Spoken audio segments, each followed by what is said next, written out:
Hey everybody, I'm Yvonne with Back to Earth Creations, and in this video we're going to be learning how to make this wire wrapped ammonite that is July 2024's craft along project, but I feel like things like this are kind of timeless. You could use whatever cabochon that you have, and we're going to go into what different wires and things and what tweaks you can make to it if you do not have the July kit. So let's go ahead and get started.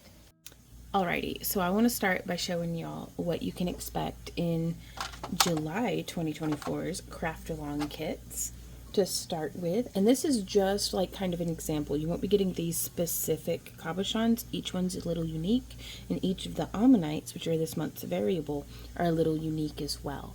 But you can expect this is rough about what the $15 kit looks like. And then our $25 kit has these three cabochons and one ammonite, and then one of these spools of wire.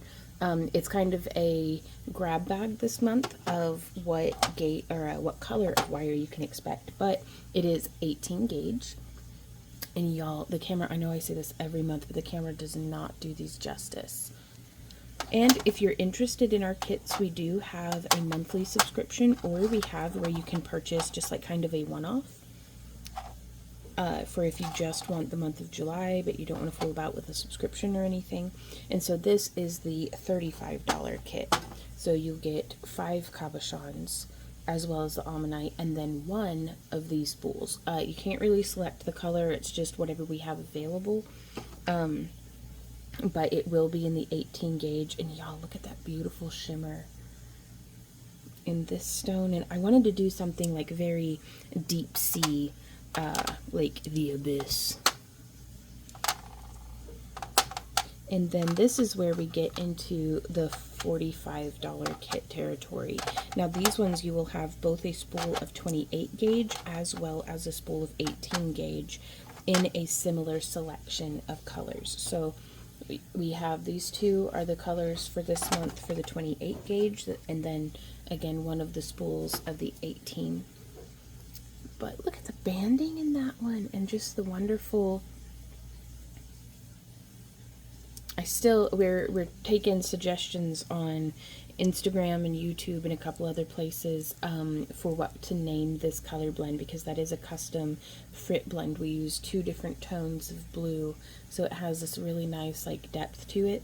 And I think this cap in particular really lends itself to being painted on the back with perhaps something metallic or something color shifty, and so that's pretty cool. And then again with this really beautiful dichroic glass, and then our smashed puddle cabs.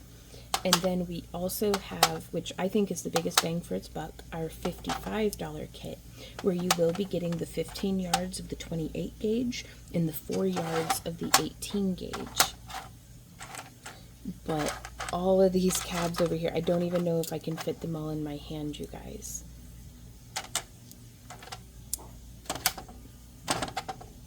But you get all of these ones here. Oh, and the beautiful, I love the cell division in that one. I love the shimmer, the dichro.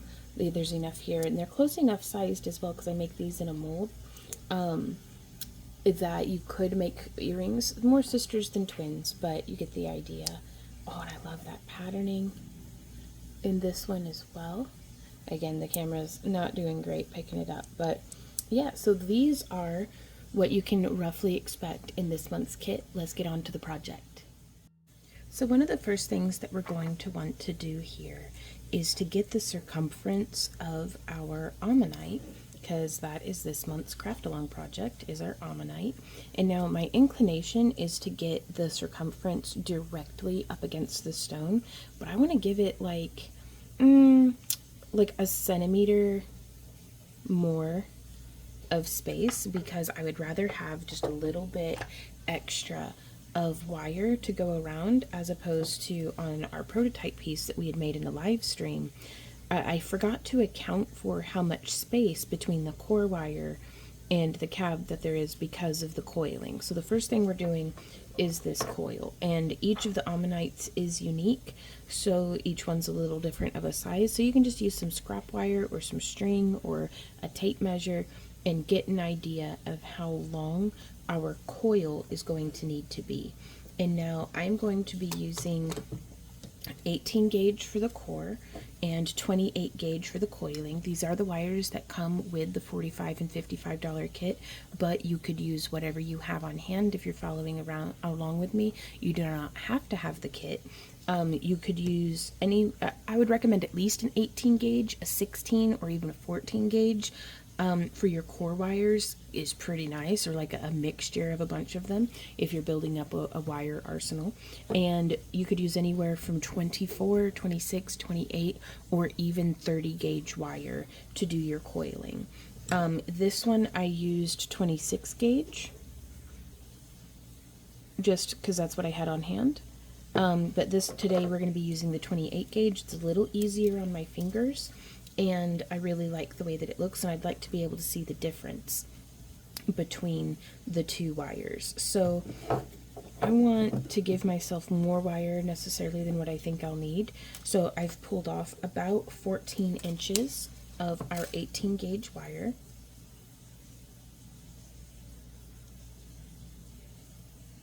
And this is going to be the core that this coil gets like coiled around, kind of. So we want it to be able to be long enough to go the full circumference, as well as having a little bit left over for incorporating into the bail. And now I'm going to actually weave off the spool, or to coil off the spool, because I don't know how much wire this is going to take, but so I'm just getting it started. I've run my wire through my nylon jaw pliers to stiffen it up just a little, as well as to get it nice and straight. And then I'm going to be using 10 feet or 2 full arm spans of wire to do our coiling. And I always like to give myself a little bit more than, well, it's all bunched up on our spool. But I do like to give myself a little bit more wire than what I think I'm going to need for a project, because especially on these coils, it's really nice to not have to splice in additional wire. So what I do is I just grab the end of the wire in the spool close to each other, and then I just unspool to my full arm span. And I did that twice, but let's go ahead and do just a bit more, because again, I can always use extra wire for something else, but I don't want to have to splice in more wire later. So now I'm going to come through and I'm going to find the end, and I'm going to line up right here on the end of our wire. I'm going to zoom in for you so hopefully you can see what's going on. And so we just have our little bit of tail wire there, and I do like to work off the tip. You could do this with a drill as well, but I am just going to hand coil, hopefully in frame, bringing all these coils around, and then I can just swoosh and compress them. I'm going to get this last little bit of the tail wire coiled also. And unlike last month's tutorial, this one I'm not going to do every single stitch with you guys. Let me know if you have a preference though, because I know that some of our viewers really love, and I too, like, personally do prefer to do every stitch along with you guys, but that makes it like a 4-hour tutorial. So let me know if you have a preference, and because I'm going to try to always keep mixing it up.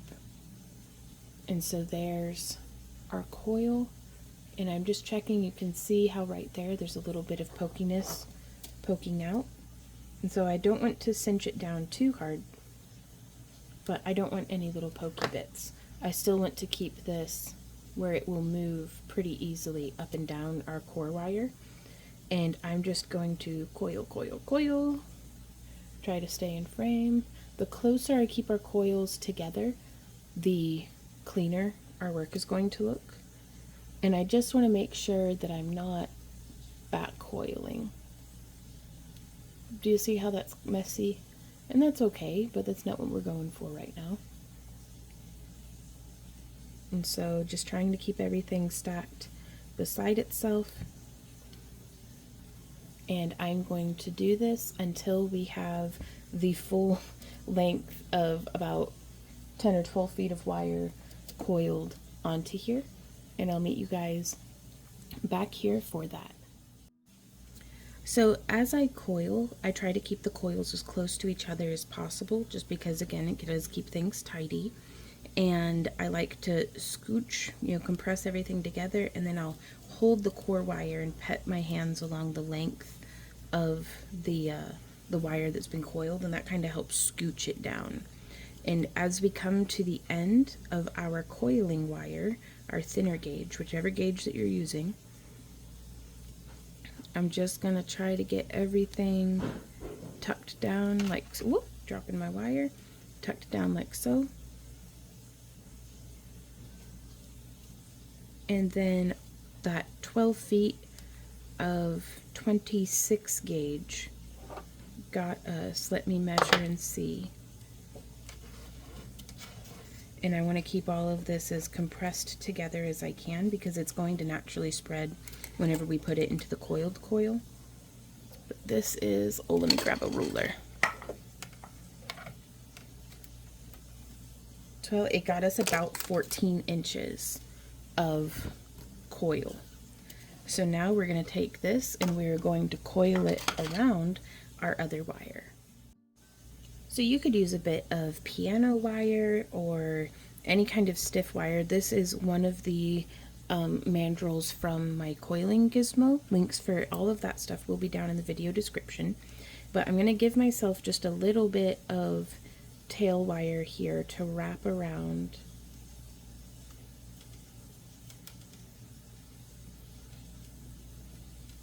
like that, just to stabilize it. Now, I don't recommend using a wooden dowel or anything, because the metal will bite into it and it makes it very difficult to kind of slip it off once we've done our coiling. So now, if you have a preferred direction of coiling, now would be the time to establish that. And so I'm going to get, there's 1, 2, and 3. I want 3 complete coils to get this started, and then I'm going to kind of butt all of my coiled wire up to there, and now I'm holding that quite firmly, but I want to start coiling and just letting it stack. Now I don't have to hold it nearly so firmly now that we've gotten it started, but I just want to make sure that everything's happening consistently. And so if we get any little squishy smushes or things are not quite lining up how they're supposed to, I want to go ahead and get that fixed before continuing with our coil, because any variations and imperfections will compound as we go. So just coiling around, there we are. And you can see I skipped, and there's a little bit of a space. My favorite way to fix that is to take my pliers and just kind of press down. Ooh, but it keeps wanting to spread on me, so don't be too hard on yourself. The pursuit of perfection gets in the way of getting stuff done every single time, so don't sweat it too much. Now there is going to be something that I call spring back, that whenever we let go, do you see how that kind of relaxes? So I'm just going to keep, whoo, maybe if we bring this around to this side, okay. And then just twisting this coil around town. Oh, it's all kinds of messy though, but that's okay, we can squish it. And we can just continue to struggle bus our way through making a coiled coil. And so just trying to keep it consistent, and already it was a little denser up at the top. Maybe I can squish that. Well, I don't want to change it too much now. Well, anyways, you can decide what your preference is for your coiled coil, and then you can pursue that. So, but yeah, it's definitely, when the coils get a little bit more spread out, I'm just going to go ahead and use my fingers as like a stopper. There's got to be an easier way of doing this, y'all.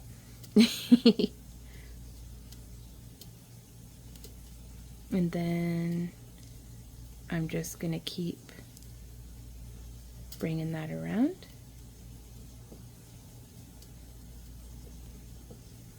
Very cool. And now we can compare this to our, oh, it's not quite long enough. Okay, so whenever that happens, we'll just splice in some wire. So what I'm going to do is I'm actually going to uncoil a few of the coils that we had, and I'm going to spread this back out just to make some space. And now we have our 28 gauge wire. I'm going to pull off just a whole nother arm span. Why not? And from here I am going to go ahead and snip off. I'm going to give myself about a foot or so more of space. I really should have measured to see how much wire this used up, because it really eats it. Okay, and now to be able to continue our coiling unobstructed, I'm just going to bring that around like this. And then I want to make sure that our coil is traveling in the same direction as what it was originally. Very cool. And now from here, I'm going to just nestle this wire in between our other wire that's already, do you see how that's happening? And by going in the same direction as what our original coil, it just nestles in between. You're going to want to hold on to the tail of that wire, because otherwise it'll just kind of corkscrew. Do you see how it corkscrews its way through? So that's why we're going to hold on to the tail of that wire. And I like to give myself about 1 centimeter or so of overlap between the old coil and the new coil. But then once we get there, I'm just going to keep coiling. Oh, I'm not even in frame. I'm sorry, y'all. Let's zoom back out. And then I'm going to compress that down.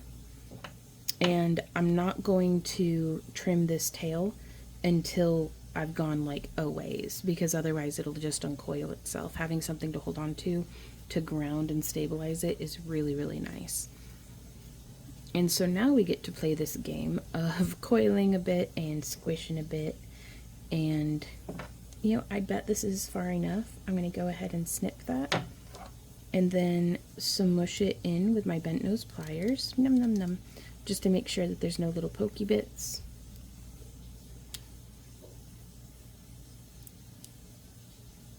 Burnishing it down and in. And what I mean by that is I'm just gripping and then kind of like turning my pliers. There we go. And if there's anywhere else, like the end of the original wire, we can take that and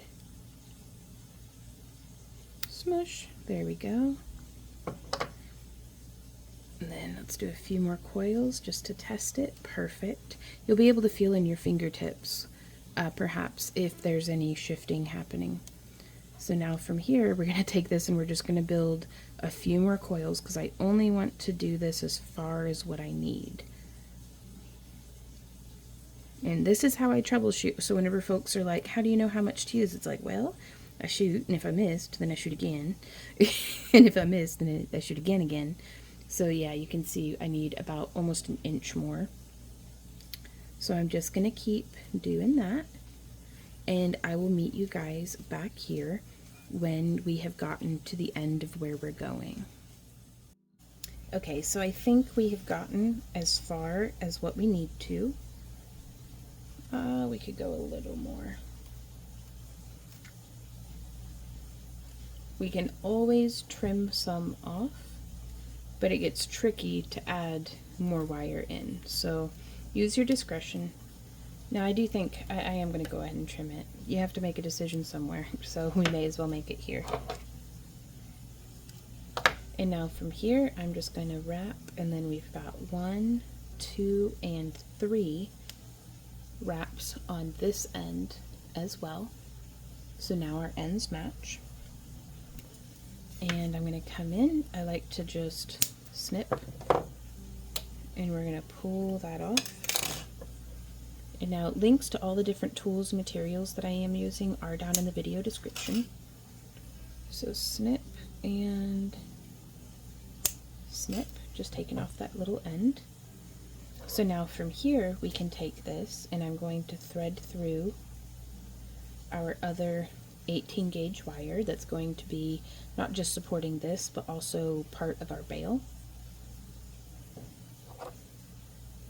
And I'm going to start cinching, like I'm holding quite firmly our whole coil, and I just want to come in and tighten down and smush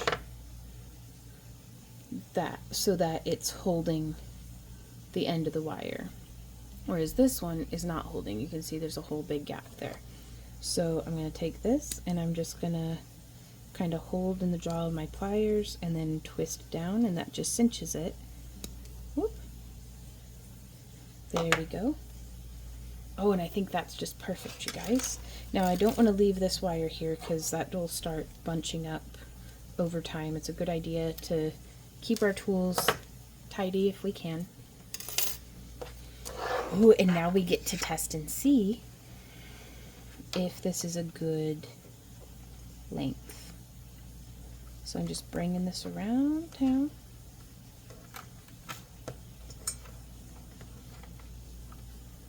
Oh, and it is. Oh, that makes me so happy.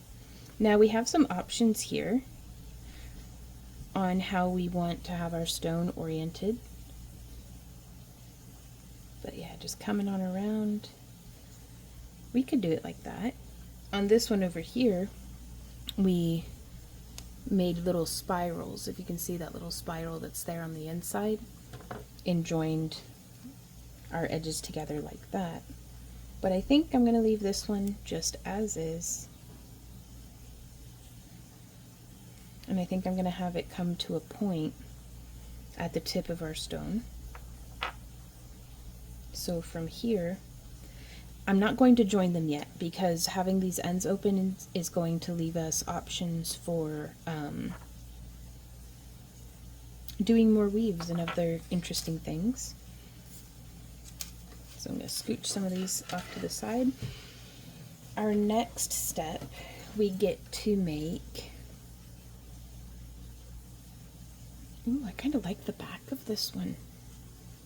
Some of the ammonites have really flashy, beautiful backs. Some of them are a little more rustic and earthy, but I've never met a stone I didn't love, whether it's a fossil or not. I just love the rough, natural feel of that stone there on the back. It is deceptive about what lays within, and I like that. But I want to make the back and the front as beautiful and matching as I can. So from here, on this piece, I had made a back structure, and then I had made the front structure that had the bail, and that came around. But I think I want to do the back structure a little differently. So let's go ahead and start with the front, I guess. We have to start somewhere. I think it is wise to, explore our different options. But I don't want to spend all day exploring my options. I learn a lot more by doing. And so let's pull off 3 lengths of this 18 gauge wire. Whoop. And I am using my nylon jaw pliers to run that flat in between. And I am snipping this to be 15 inches long. I'm going to do 2 at 15 inches, and then I'm going to do 1 at 20 inches. And this is probably way more wire than what we actually need, but at this point, especially with this enameled craft wire that I like to use, we can't just solder more on, or it's really nice to have more wire than what I need, as opposed to ending up having to be stingy or having to cut, whatever creativity starts to flow. I don't want to have to cut it short because I didn't cut enough of a base wire. So now I'm going to whip out my old middle school ruler again. as well as some sort of Sharpie, or I'm actually using, this is just like a brush pen. It's water-based pigment, so it does not stick for anything, but I don't really need it to. So I'm going to come down here and I'm going to find rough about the center, and I'm going to go every 15 millimeters. 3, 4. I'm going to mark. There's 1, 2, and 3. And with experimentation, you may find that you have a different, like you prefer it at 10 millimeters or at 20, or, you know, whatever it is, you'll find your style and stride. I just wanted something to mark. Oh, I've lost them. There they go. Where to position my pliers. These are just my wide tipped flat nose pliers, regular old flat nose really.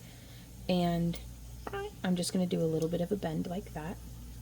And I have to be really careful because as soon as I touch this ink with my fingers, it rubs off. But I'm trying to do the same placement of my plier tips in regards to the notch, and then pressing against the same spot on my thumb as I bend. And this is in hopes of getting as consistent of a result as I can. Coming through. And then I'm going to come here to this one and bend. And there we go. That is our shape. And now I'm going to use the very tip of this ring mandrel. You could use a knitting needle or a pen. I prefer this ring mandrel because it actually has a notch in it. So I can take this and I'm going to kind of put my thumbnail in each end of the bend and then just press it around our ring mandrel. And as we repeat this in each of those sections by applying pressure in the same spots and bending around the same spot on the mandrel, this is going to give us a pretty interesting and relatively consistent result. Sorry, by trying to stay in frame, I'm all tangled up on the tripod, but we'll figure it out. So, and you can see here, mine has like a twist in it and everything. That's okay. That is okay. Because we can set this down on our work surface and kind of press with our fingertips to get everything kind of flattened out. There we go. And so they're not all exactly the same. The more we practice, the more consistent we will become. And you can tweak things a little if you want. But now we can, I'm just going to reposition, I'm going to reshape all of these now that we have a pretty decent, we got it started, we got it straightened out. Let's go back through and make sure everything's shaped well. There we go.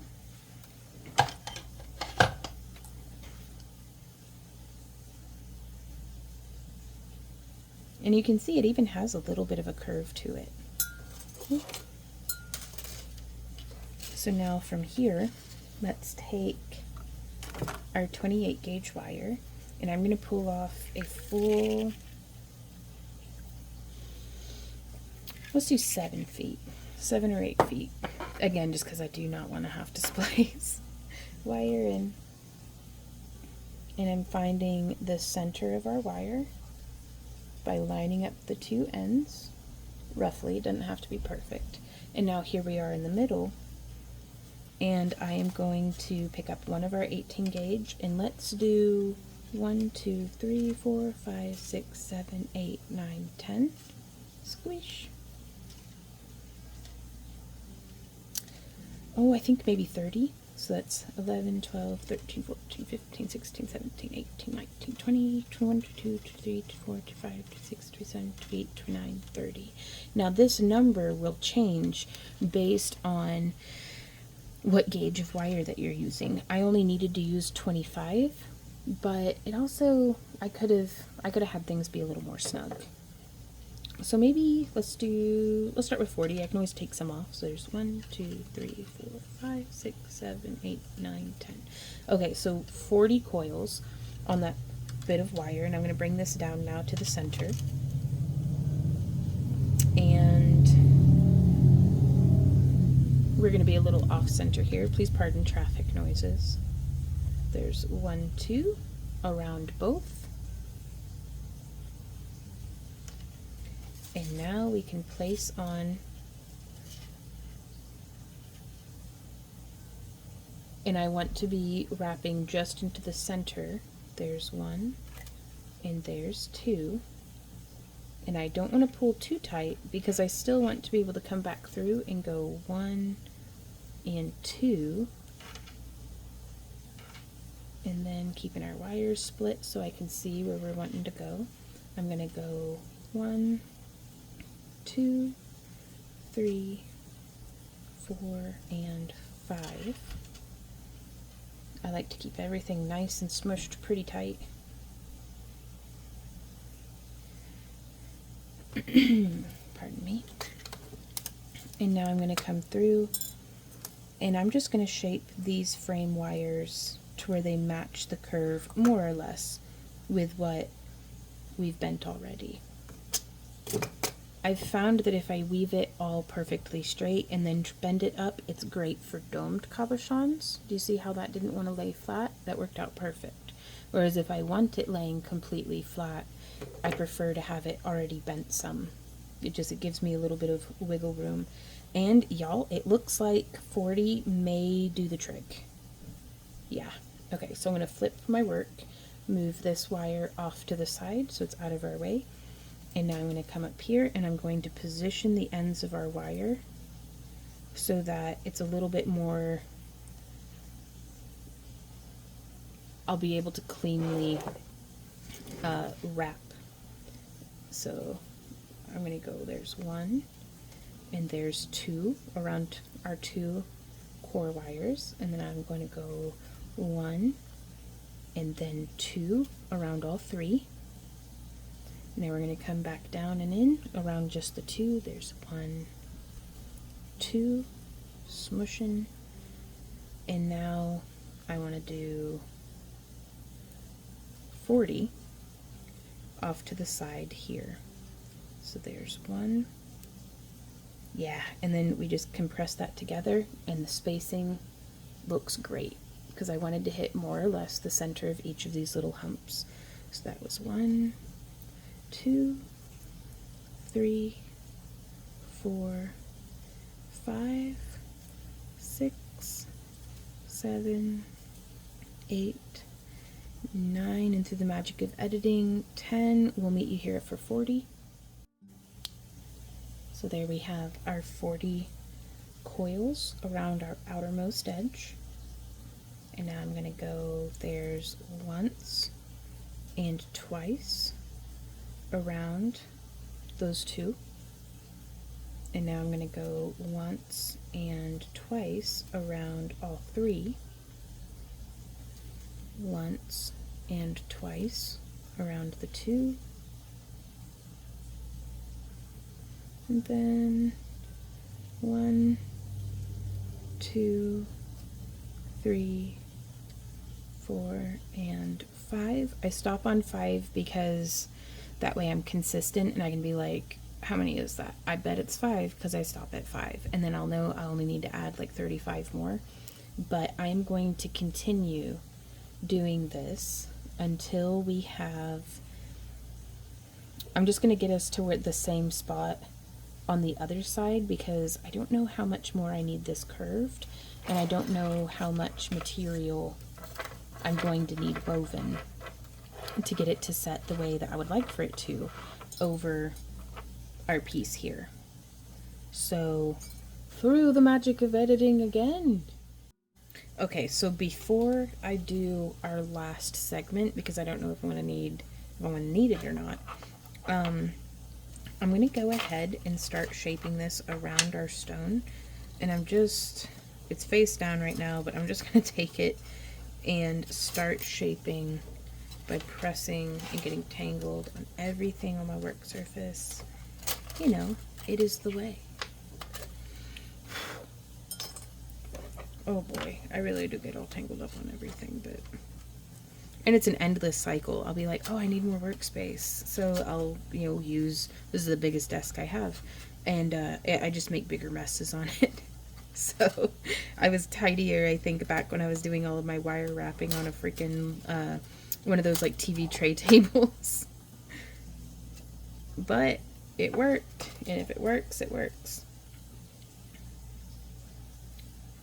Okay, so I just went to shape this around to where it is hugging and sitting over the front of our stone. So I'm just grabbing and bending. Oh, that worked out very nice. Okay, and I'm going to take our flat nose pliers, and I just want to squish those connection points just to make them nice and flat.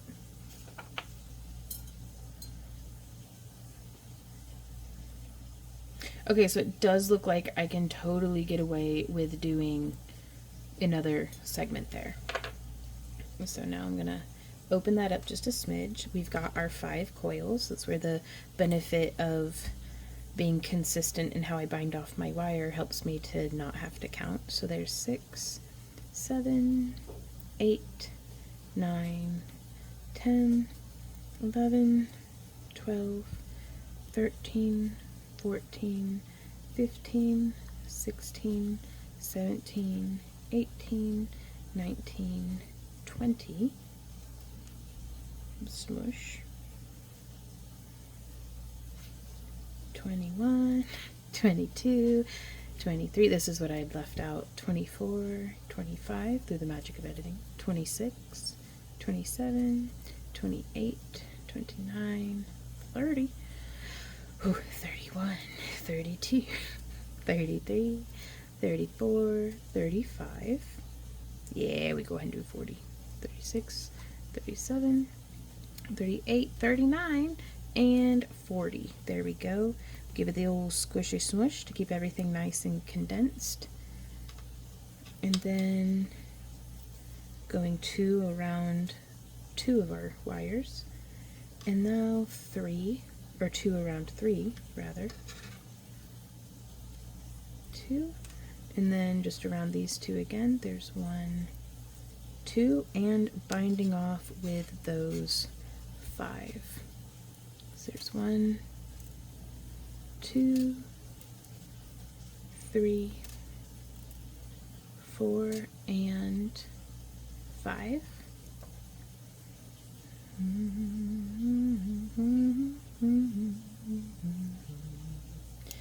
There we are. And now we already have a little bit of this bend here. Let me check and see if the sizing is friendly with the concept. Oh yes. So what I'm going to do is where we've got this bend happening, I'm going to bend it up even harder on both sides until those are parallel, and these can become an aspect of our bail.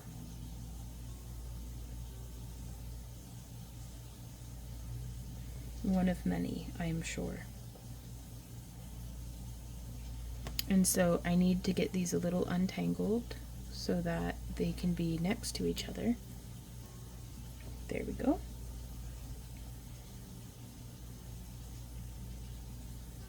I don't know if I want these wires to, if I want to snip them off, if I want to continue them around.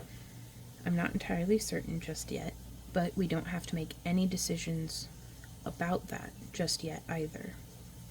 So what I'm going to do is I'm going to pull off some more wire. If you have your own stash of wire at home, this would be a wonderful opportunity for using maybe some half round. I'm keeping today's project to just using the 2 wires. That way, you know, you can, if all you got was like, let's say our $45 or our $55 kit, if that's all you have ever, plus the tools linked down in the video description, I want you to be able to make this kit. Or make this project. So that's why I'm sticking to just the 2 wires. But that being said, go ham, y'all, and tag us on your social media of choice with the hashtag craftalongwithvon, or tag us at Back to Earth Creations, again, on whatever social media that we're on, that you're on too. We're on almost all of them, I think. We're on the TikTok, we're on the Instagram, the Facebook, and YouTube. I guess, oh, that's not very many of them, really. It feels like a lot. It feels like a lot, it really does. So now I'm going to come in and I'm gonna do something that's a little tricky, for me at least. So we're going to zoom in so you can see what's going on. I'm going to go 1, 2, 3, 4, 5, 6, 7, 8, 9, 10, 11, 12, 13, 14, 15, 16, 17, 18, 19, 20, 21, 22, 23, 24, 25 coils. And I'm going to go ahead and snip it just real close. And we're going to smush down all those little ends. And then I'm actually going to slide this off. I'm going to flip it and then slide it back down. And then I'm going to bring this all the way down to our bail. And so what I'm going to do here, or what I'm going to try to do here, is get the other wires from our frame. I'm just moving off to the side so that hopefully it'll be out of our way for the most part. I'm going to start this first one on a figure 8, and what I mean by that is where it's tucking behind our other wire. And I don't want to pull so hard that it starts to uncoil what we've already done. And up here at the tips of these, I'm actually going to splay them out so that this is how our bail wire is looking. By having that gap there, it should make it a little easier. Just any way that I can cut down on the struggle of wrestling with our wires. But I'm going to come in and there's 1. Whoop! You know, we can actually probably do this close to the end. And then 2, 3, 4, 5. So far it's just that one wire that crossed over. And then I'm going to go 1 to join them together. And then I'm going to go 1, 2, 3, 4, 5, and 1 lashed around both to join them together. 1, 2, 3, 4, 5, and 1 to lash them together. 1, 2, 3, 4, 5, and 1 to lash them together. And so now that's a really strong join for the front of our bail. 1, 2, 3, 4, and 5. And now from here we can go 1, 2 around both if you want, and then we can start figure 8ing it. 1, 2, 2, 3, 4, and 5. But I don't know if I'm going to like that really, so let's test it. It doesn't really get the same result, does it? It's just not quite as tight against each other as what our first bit of coiling was. So I'm going to just undo it. It's not the end of the world. Our wire can handle it, hopefully. Or it won't, and we'll just splice more in.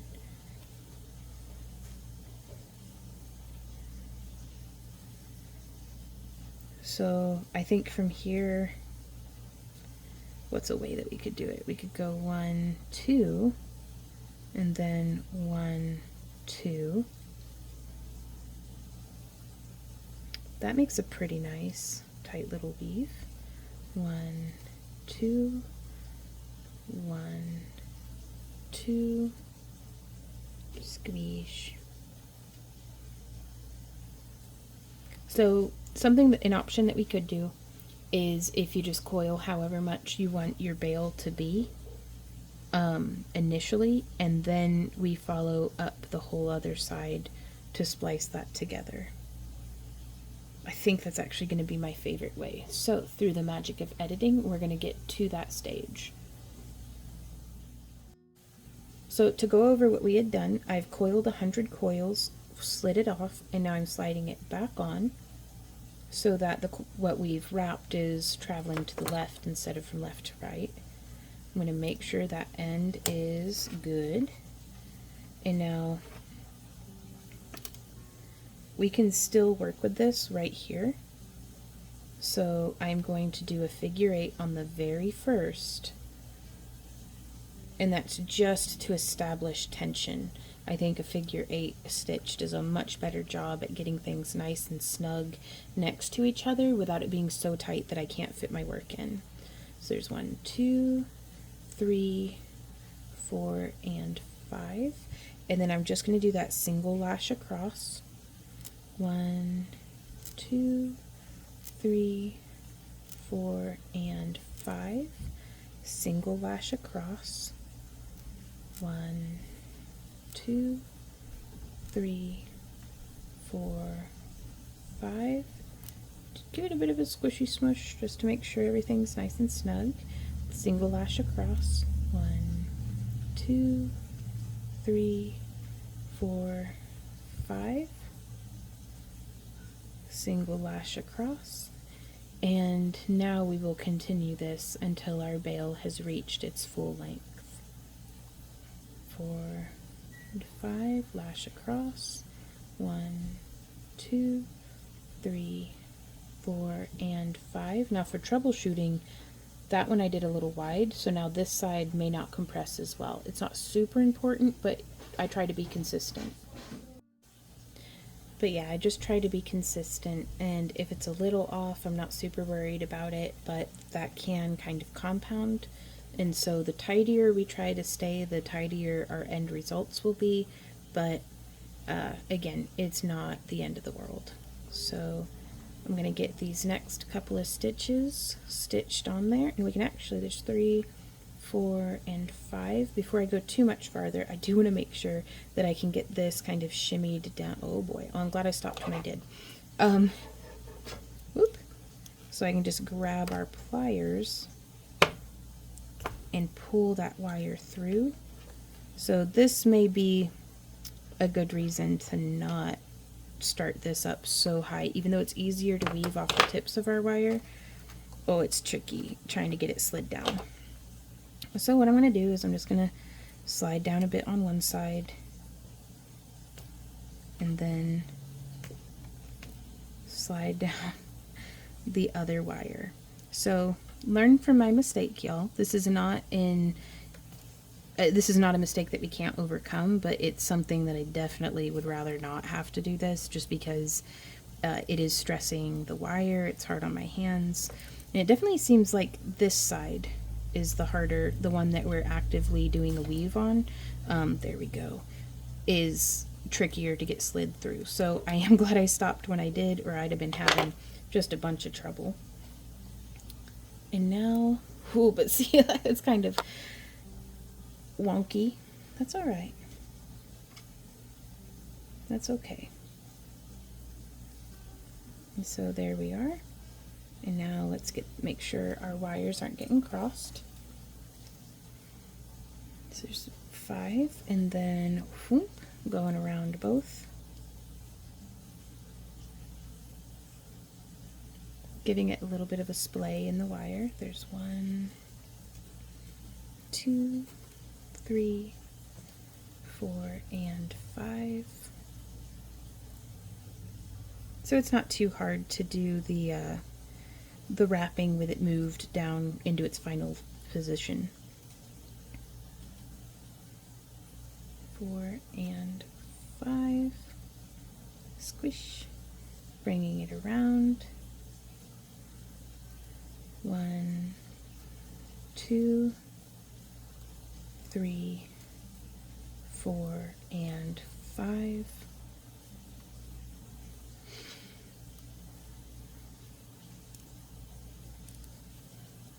And just continue being patient with yourself, being patient with the project.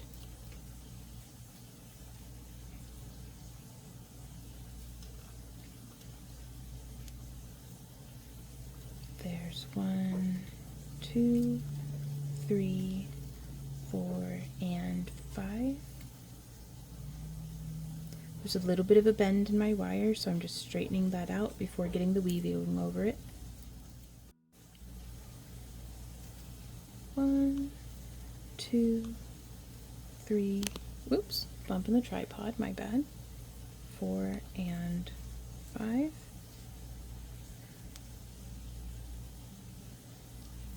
1, 2, 3, 4, and 5.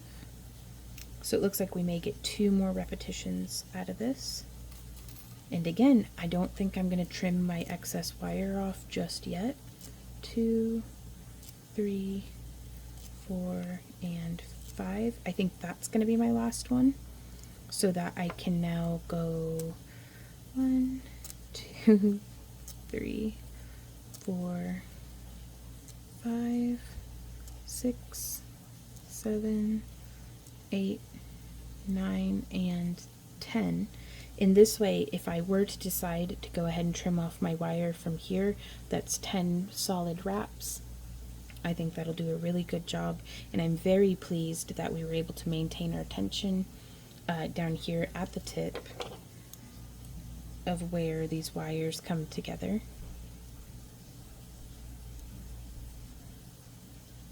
And then let's see if we can't take a look at how this sits in relation to our stone to see how we want it traveling up.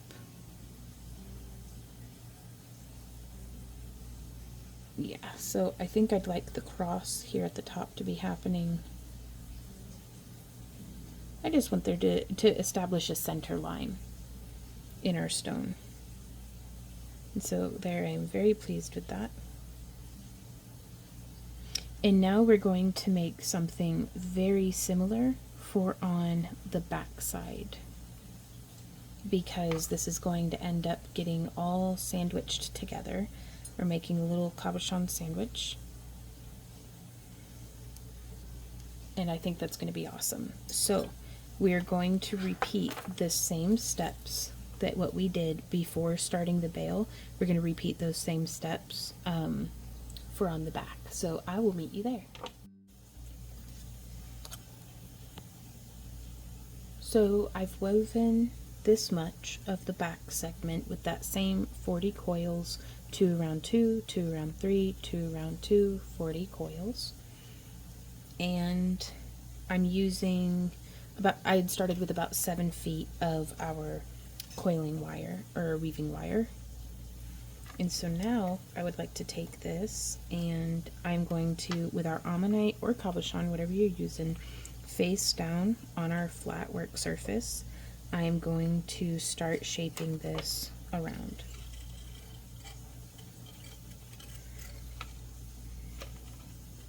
And I like starting from a flat wire for this because you can see that is curved really nice, just hugging the back of that stone. So whereas again for the flat front, I don't mind trying to make it be, you know, curved to start with. So now we're bringing this around. I do think I'm going to go ahead and make those last bits of coils just to get that attached. Yeah. So we have our 5. And also, if you feel kind of sly, you can do 2 coils and press down. So there's 6, 7, 8, 9. I'm going to do a third one just to get us to 10.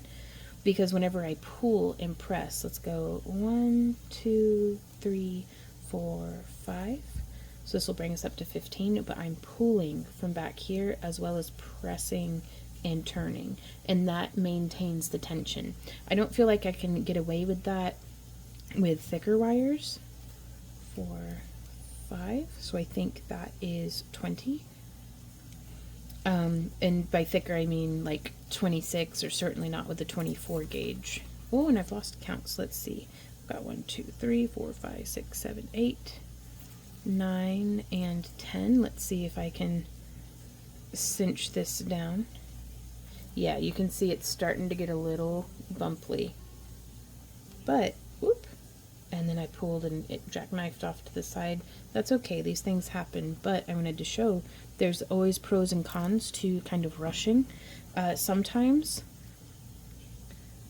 doing just two is a pretty good way of getting by. But I think it's important to test the thresholds of what you can push your working medium to. And the back of a piece, or practice, a practice piece, is a really good opportunity to be like, well, how far can we push this? And so now there's 1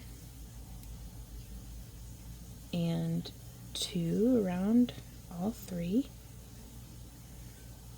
And then we're going to go 1, 2, around 2, and then 1, 2, 3, 4, and 5. And so now, oh, that came out all kinds of weird. That's okay though. I'm going to kind of get in there and open that up just a little more. Very good. I'm going to keep that smushed and nice and snug on the back side, and now we can set our piece back down. I'm going to rotate it around just a little, and then just bringing this up to the tip. And from here, I think I'm going to release this bend. I'm going to like straighten it back out.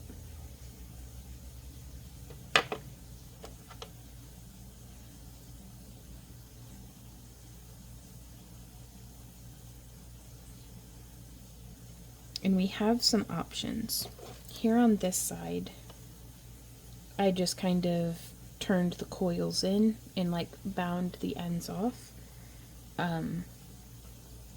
Very creatively, but things are going to be a little different on this one, and I haven't really figured out exactly how they're going to be different yet, but I think that's okay. It's okay to not know exactly what it is we're going to be doing. So I think let's hide something beautiful on the back. And so I'm going to take these 3 wires, and I'm going to bend these other 3 off towards the back. And I know I have them splayed a little right now. So there's 1, 2 around both. Let's bring everything in a little tighter actually, and I'm going to do a little bit more of a bend. Again, just anything to give myself a cleaner, less obstructed weaving path. So getting my pliers out the way, getting my wires out the way. So there's 1, 2 around both. I'm going to get the ends kind of prepped for efficient weaving. And that's where the farthest this way is curved to the left, the farthest to the right is curved to the right, and the one in the middle is straight. So there's 1 and 2, and then 1, 2, 3, 4, and 5. 1, 2, around 2, and then 1, 2 around all 3, and repeating that pattern back down. 1, 2, 3, 4, and 5. Getting that all squished and then smushed just to see how it's looking. And now I think I'm going to do at least 1 more repetition of this pattern. So there's 2 around 2, 2 around 3, 1 and 2 around 2, then 1, 2, 3, 4, and 5. I think that's very nice. And I think that does me. So now on this wire, the one that was our innermost wire, I'm going to go about 20 millimeters, 15 to 20 millimeters from where that last wire attached. And I'm going to grab our round nose pliers, and I am going to make a nice tight tipped so that it's not, and what I mean by that is I want this loop closed, and then we'll come in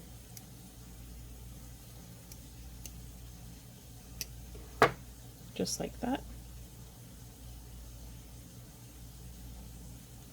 And so now we're going to go 1, 2 around just those two, 1, 2 around just those two, 1, 2, 1, 2, I'm sorry, 2 around both, and then 2 around 1 is the weaving pattern I'm adapting now. 1, 2, you can do whatever you like. 1, 2, 1, 2, 1, 2. This eats up the wire, but man, it's pretty though, I love it.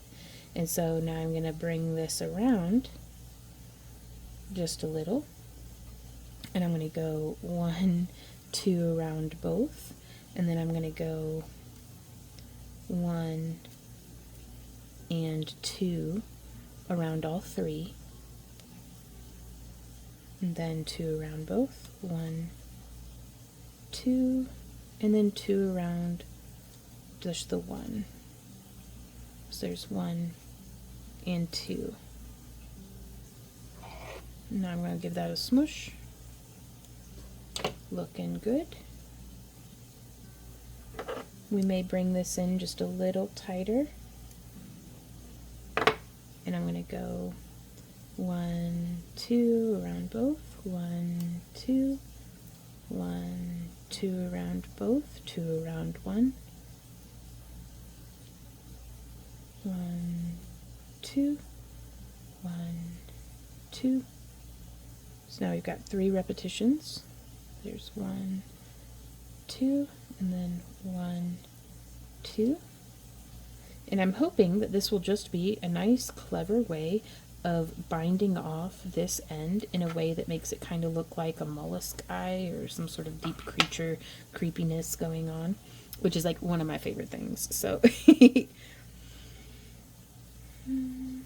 yes, so now we will go 1, 2 around both. We're bringing that in pretty tight. And so now I can just sew with the end of our wire through right there and pull through. Oop, I missed.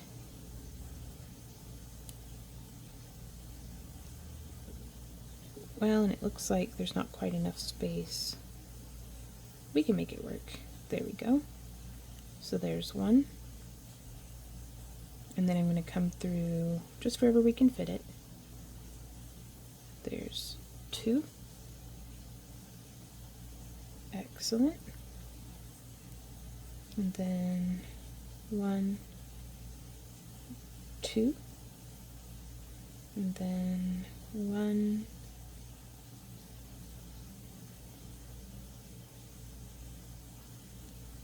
2,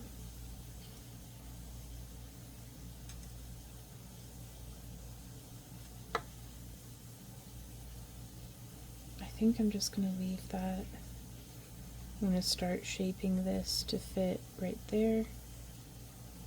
So I'm going to take this, and I want our bend to be happening right like there.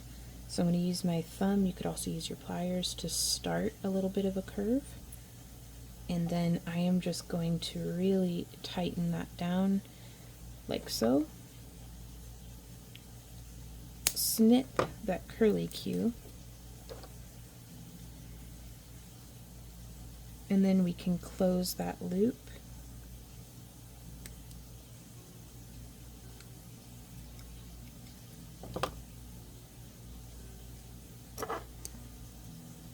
But that can make sometimes a tighter and no risk of marring it with your round nose pliers little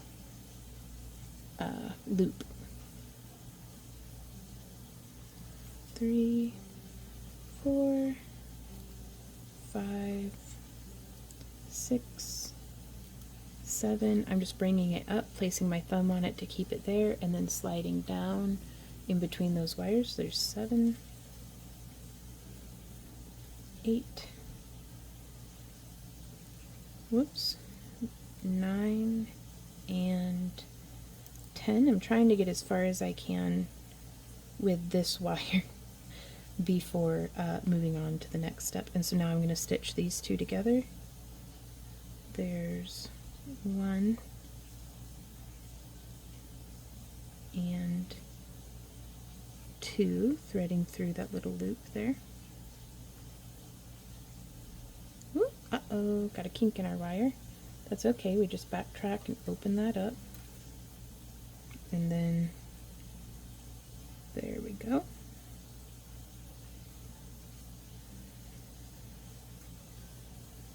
Wanting to make sure none of my wires are stacked over each other. There we go.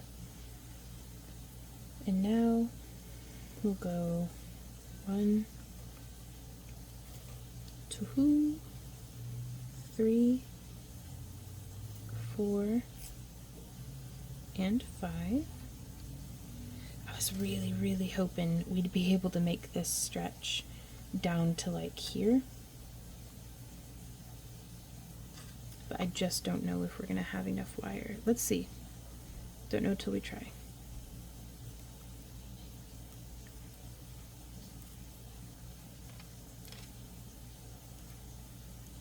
Four and 5.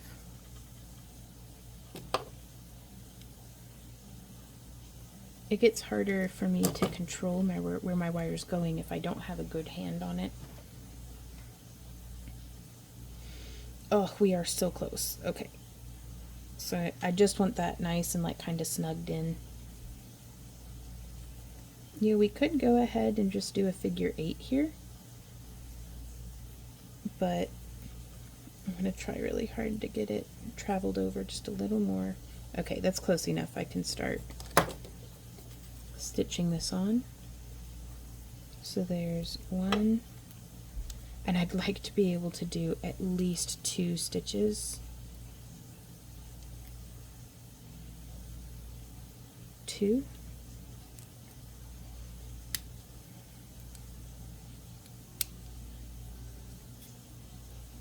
Then yeah, 1 and 2. Okay, so I'm going to do, that was our first stitch of 2, this is our second stitch of 2. So there's 1. This is so like gnarly and like the janked up end of our wire, but we're making it work. And that's most of what anything creative is creative wire wrapping is creative problem solving. 3, 4, whoop, accidentally broke it off, so I guess we get 4. And now I'm going to snip about 20 millimeters past again. And I'm just going to grab that as close to the tip of the wire and as close to the tip of the pliers as I can. And we're going to come through. And it's as I'm crafting, I get lost in the project. And sometimes there'll be little intrusive thoughts that are, you know, remembering something that I didn't get done earlier in the day or something that I needed to do or, you know, anything like that. And sometimes I just make myself tired. And I'll find myself whenever I'm crafting that it's almost a little bit of like a craft therapy to be like, practicing being patient with the project helps me to practice in my day-to-day life being patient with myself, in theory. That's my hope, at least. But yeah, so now we have that kind of like a paisley or something coming around to cup and cover on the back side. And it's a very happy synchronicity that this will be able to be cupped, or kind of fits into the curve of that little spot right there. And that, you know, kind of just like that. And I think that's going to do a pretty good job of tucking the stone in and making everything look kind of on purpose and very caged and like in there. But yeah, when in doubt, craft it out. Don't let intrusive thoughts, and I'll find it's whatever level I can be self-sabotaging on. So if the piece is going well and my subconscious is still hasn't crushed my will to craft yet, it'll be like, oh, remember this other thing you didn't do? Yeah, you're letting your family down. And I'm like, bro, can I have a minute? So I just focus on what I'm doing. Let those sometimes cruel, intrusive thoughts come and go. Just let them pass like a turd in the river. Just let it flow on by you. So, hopefully, there's not too many of y'all who experience that kind of agonizing inner critic. But we can overcome our inner critics, you guys. We can overcome those invasive, intrusive thoughts. We just weed them out. Whether you're feeling it about your crafting or whatever it is, let the act of crafting become the act of, weeding out your mental garden and getting through all of that stuff. So this doesn't look like therapy, and it's probably more expensive to get into crafting than to just go to therapy. But, it is what it is. Ramble over. We're getting back to work. So I'm backtracking just a little bit over here on this side because I'm going to undo those 5 coils. I'm going to undo 3 of them. So we've just got 2, and then I'm going to go 1, 2 around both of these. And then I'm going to go 1, 2 around all 3, even though it's getting wide right there. Do you see how that's working? And now I have this tool. It's a T-pin. Be careful. It will puncture our tender human flesh, but I'm just using it to open up a little spot that we can hopefully fit our wire through.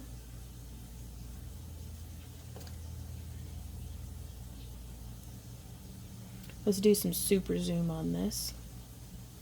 So if you can see right here, I'm just getting it in there and wiggling a little side to side. And that's where I'm going to try to thread our 28 gauge wire through. If you have multiple wire sizes and you're able to, I would recommend doing maybe the main portion of the weaving on this with a 26 gauge, because then it's super easy to sneak a piece of 28 gauge. Oh my gosh, we did it, in between the 26 gauge. But even with just the 28 gauge, all one single gauge, it's still totally doable. And so that's going to come around that, and then I'm going to wrap just around right there. So just stitching, and then there's 1 around all 3, and then 1, 2 around both.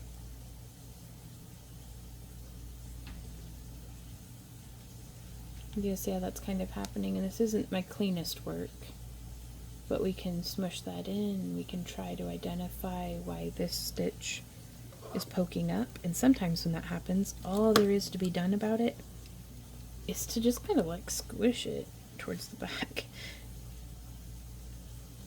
There we go. And that'll be all right. It'll be what it is. But yeah, so we've got those 2 stitches around there. Let's zoom back out. But yeah, I've never seen people say such mean things about themselves and their work as whenever they're crafting. And I think that's something worth weeding out of ourselves. So be patient with yourself, y'all. It's worth it.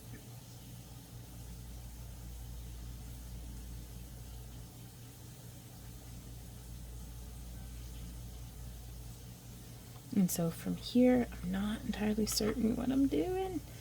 Ooh, because we're off the tracks now. This is a different way of finishing the back than on this one. It started out the same, but it's different.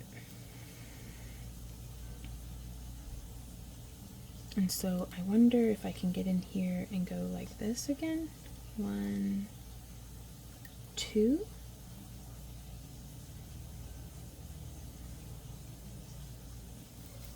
Yeah, I did 2 wraps this time. And then I'm going to come just right in here. Looks like that's where it should, the next stitch should go. And I'm just getting in there and wiggling that open.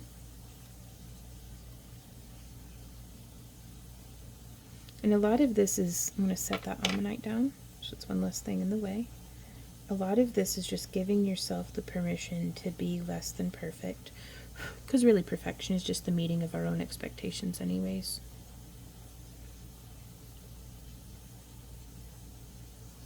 Ooh, wiggled it through just that little bit, but that's all we need to grab that on the front and go ahead and thread on through.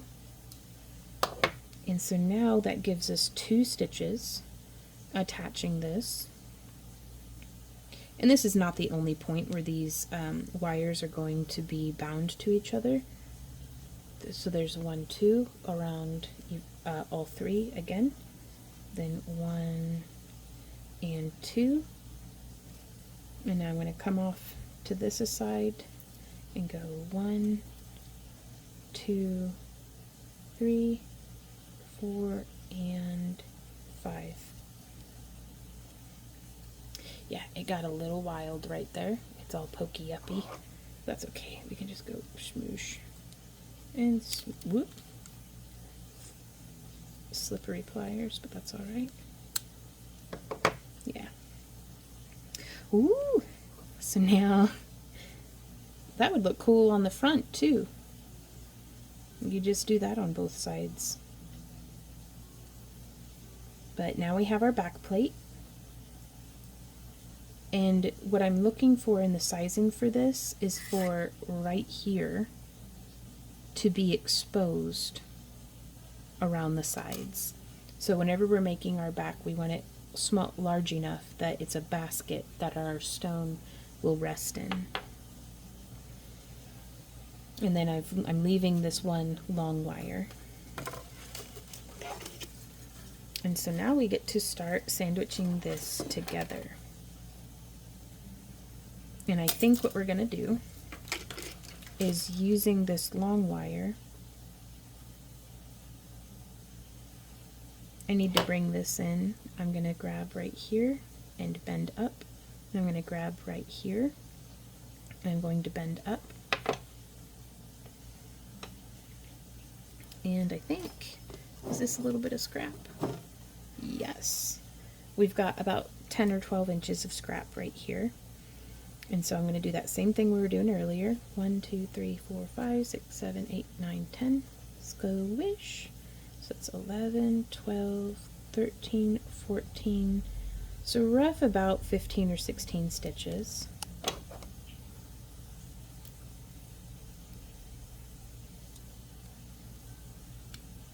And just getting that bound down. 16, 17, 18, 19, 20, 21, 22, 23, 24, 25. There we go.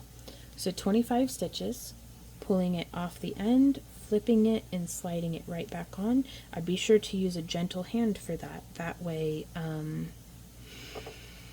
not crushing the coil.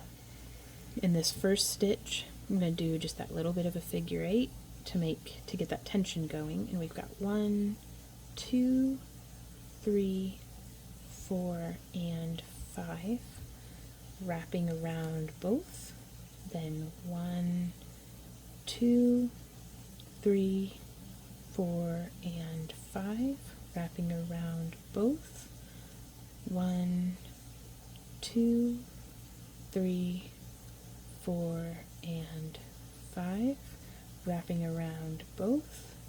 And then we'll finish this off with 1, 2, 3, 4, 5, 6, 7, 8, 9, and 10. And I am going to go ahead and give that a snip. But now we have joined this together in a way that will be very easy for us to add to if we decide to do that, or it's good and bound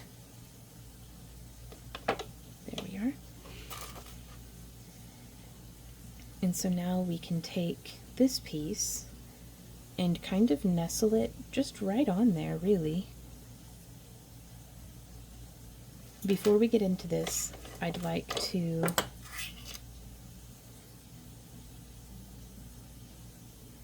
get our T-pin, keep my fingies out the way, and just kind of push that through in a middle spot. 2, 3, 4, and 5, just because it is not going to get easier from here. So with this long wire, I hope that it is long enough. If not, we'll figure it out. I am going to start wrapping these two pieces together. And it's going to start here. I should come from inside because I want this to be nestling into the coil. And so I'm looking at it and it looks like my coil's traveling around like this way. And so that's why I've placed my wire there. I want to have this positioned. There we go. But we're gonna just start, don't want to get tangled around everything. Yeah, starting right here. There we go. It's getting into it in this first coil.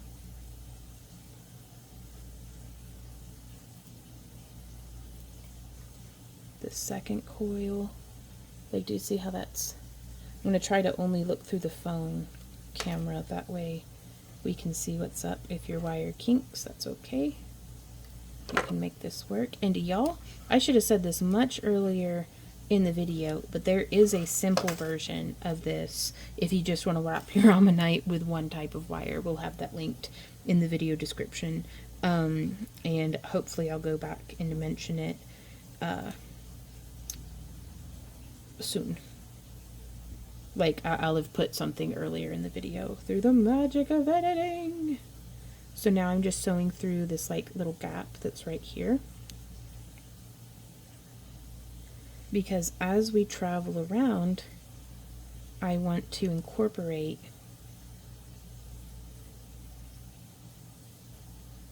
I want to stitch this coiled coil to our frame.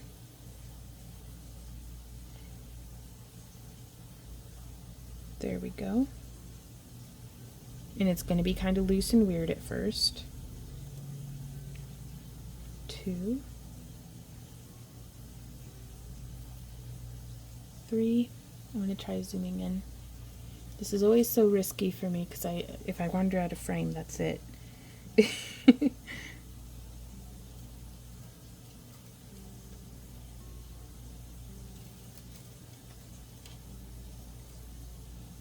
But I'm just nestling this into that groove between the coiled coils. And I don't want to pull too tight because it may slip in between. But I'm kind of keeping this out of the way and just coiling that around, letting it nestle. It looks like this will be the one to sew through just that little gap that we had done with our T-pin.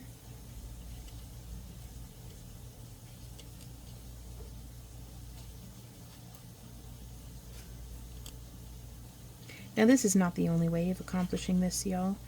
You may come up with something way cleaner, sleeker, more fun. Regardless, I just wanted to show the base concept to let y'all know, to get your juices flowing. That way, you know, if you come up with something else, well, that's awesome. But this is a nice foundation for if you don't know what else to do. Follow along with me. But this is fully intended as a foundation point for you to launch your own work from. Now also, with that being said, I love it when y'all make and sell the things that you made along with our tutorials. Y'all bought the wire, you did the thing, it was your hands that were tired at the end of the day, that is yours now. Though I do ask that if you're vending or selling your stuff online, or if anybody ever asks you, wow, this is so cool, how did you make that? Just pass on the learning if you can. Either by linking, back to our videos, or linking to one of your other, wire wrappers that you enjoy learning from, or whatever craft it is. Just please, if you run into somebody who's interested in learning, please pass it along. I think that's probably been the greatest thing in my creative journey, has been learning from other people. And we have an opportunity, every time somebody's in my booth and they're going, oh, I could make that, I'm like, you want to learn? Like, I'd love to show you. So it's we have the opportunity to sow seeds of craftiness in others and fan those flames in others and stuff as well. So that's how that's coming along. Oh no, I went off into the auto zone, and completely lost track of whether or not I was in frame. So I'm going to zoom back out, because we can always zoom in later, but if I don't get it in frame, then it's lost. And so now, initially, I've started, everything's been kind of pushed off to the side. I can now push more towards the front, or towards me, I guess, and we can get this kind of stitched along. And we are definitely going to have to add more wire, but I think that'll be alright. We'll figure that out. I don't know how we're going to do it just yet, but we'll figure it out. This project just eats the wire up, but that's okay. Wire is for using.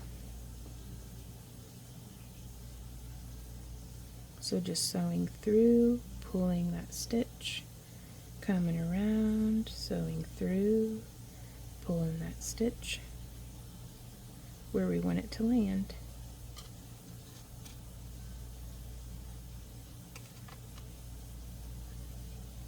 There we go.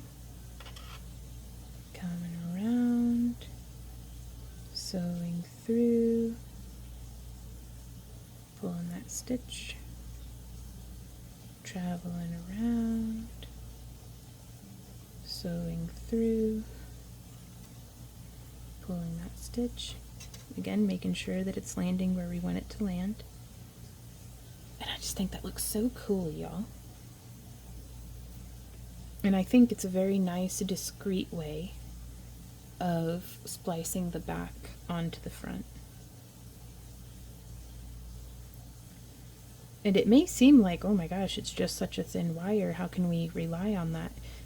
There's going to be another layer still of the wire connecting the front to the back, so we are not relying just on this. Though do not let the delicate single wire mislead you. This stuff's pretty strong. And then here we are, we're going to sew through just that little gap that we had made, and then pull it down. And I just, wherever it lines up naturally with what we're doing, that's where it goes. It's less about actual stitch counts and more about where things are actually fitting as it pieces together.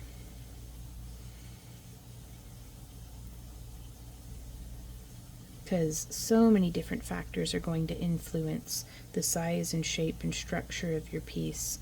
So even if we've been following along really well with each other, things might be pretty different at this point, and that's a good thing.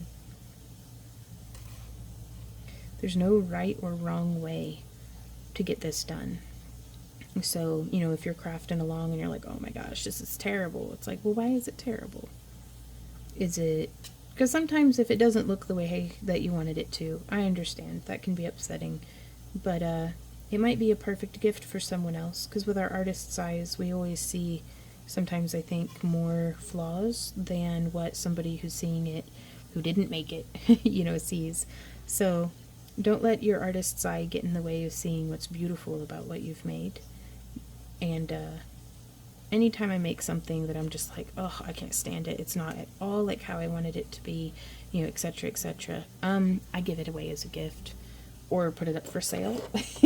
So it's so long as it holds together, is comfortable to wear, and looks. Sometimes a piece just needs buried in the backyard and like salt the bones, like burn it, bury it, salt the bones. And sometimes we just need to let go of that bit of our ego and just let it loose into the world, and somebody's gonna love it.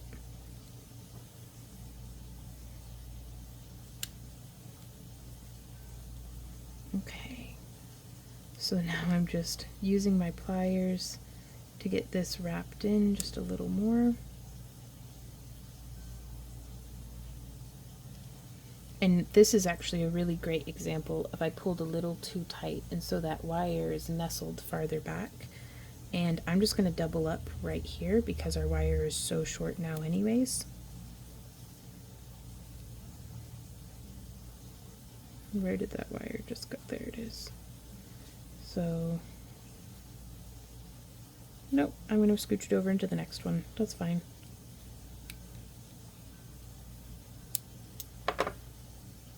But it is pulled in kind of nice and tight.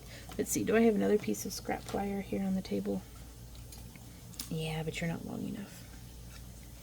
So I'm going to pull off 2 feet. That should be plenty. More of that 28 gauge wire. And so now where that wire has left off, I'm going to just come through. And I'm going to backtrack just a little bit. And we can give ourselves a little bit more wire to work with, too. We don't have to be stingy. But from here, I am going to try.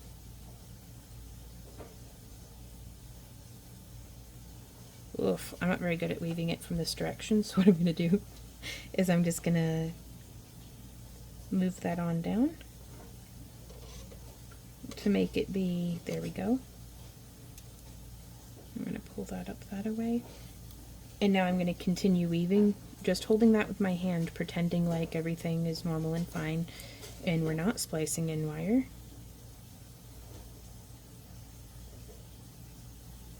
Again, making sure that those coils are sitting in the appropriate spots for what I'd like to do. And then we can, coming in between, I grab and pull through, making sure our coils are ending up nestled where we want them to be.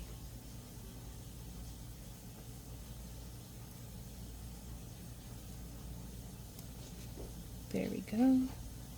Pushing that up that away. And it, oh my, this is so floppy and weird. It's okay though. There we go.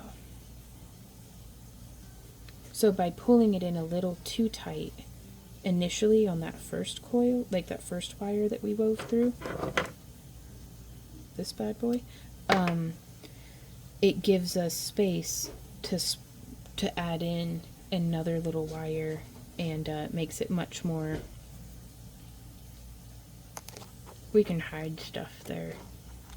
Sorry, words are hard, and my turtles are wrestling, which gets me super distracted. They like to climb up onto their basking deck and then like kind of launch themselves off into their little like rain waterfall area. I cannot blame them, but it makes a racket, and I don't know if the mic's picking up on that or not. So if you hear a bunch of weird racket, that's just my turtles wrestling. They're my fairy god turtles. I guess they're technically our godchildren. I don't know. It's we're babysitting them while our niece goes off to college, or turtle sitting. Okay, so I was actually able to happy accident weave over that weird bit of tail, which is going to be completely hidden. So I'm not super worried about it. I'd like to just get one more stitch, and then we can stitch this together, and then it's going to be on there. Okay, so now just sewing through our little gap that we've made, and then yep, keeping everything lined up. And that wasn't perfectly lined up with the gap that we made, but we can get in there and shift it with our thumbnails or our tools or whatever you want to use. And so long as it sits spliced in, and then, well, I think we did our job. We did good. So bringing that around and through. Whoop, into that one. Bringing this around and through. Whoop, into that one. Now also our coiling is a little looser over on this side. Probably my favorite way that I've seen people do coiled coils is with half round wire here on this part that I'm using. And gosh, that's very sharp. Like, it looks nice. So just getting this, there we go, coil nestled in. But yeah, now I just feel like I'm losing my stitches in between the coils, which is fine. It'll be what it is. Oop, well, I got caught on something.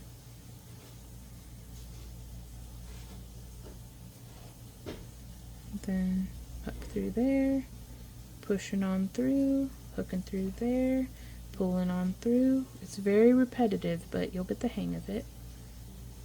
And at some point, it's supposed to become relaxing and like meditative and all that good stuff. Alright, so on this next one, we're going to do the stitch through the back frame. And now we're going to get to do like a test fit, and I really hope everything fits in, because, well, that'd be nice. I don't think I have to explain to other wire wrappers why, or just other people who are currently wire wrapping, if you don't consider yourself a wire wrapper. If you're wire wrapping, I consider you a wire wrapper, but I don't think I have to explain to y'all why it would be nice for the wire to just be where we want it to be. That's like the whole goal of all of this, really. So, whoop. Okay, we can kind of nestle this down and in. So it came together a little tighter than what I had intended, but I think that's going to be all right, and I think we'll be able to get it in there. So I'm going to go ahead and continue around now with these last few coils.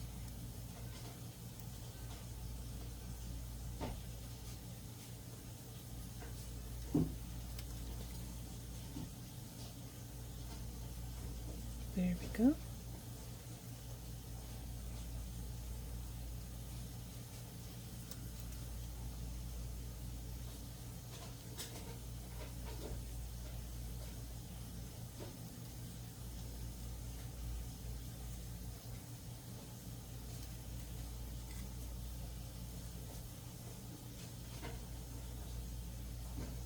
And now we're getting into this area where I'm going to be honest, I didn't really think about what we were going to be doing.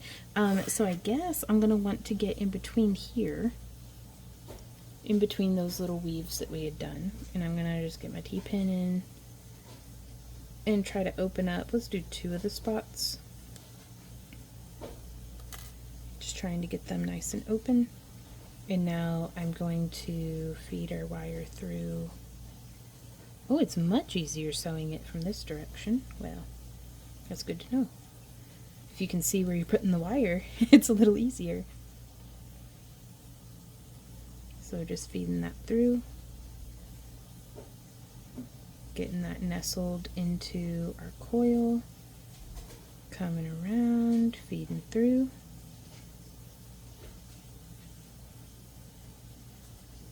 Nestling into that coil. Coming around, feeding through, getting that nestled into the next coil. There's great fun to be had in being meticulous sometimes. I do tend to be a little bit more of an agent of chaos, but it is really nice when things go where you want them to be. Oh, that's very nice. I like that. Oh my. Let's risk zooming in just a smidge.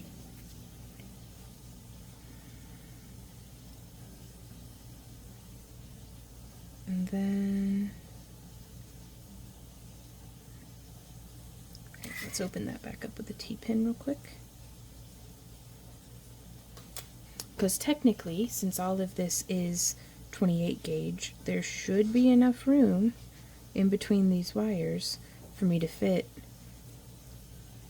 that 28 gauge wire.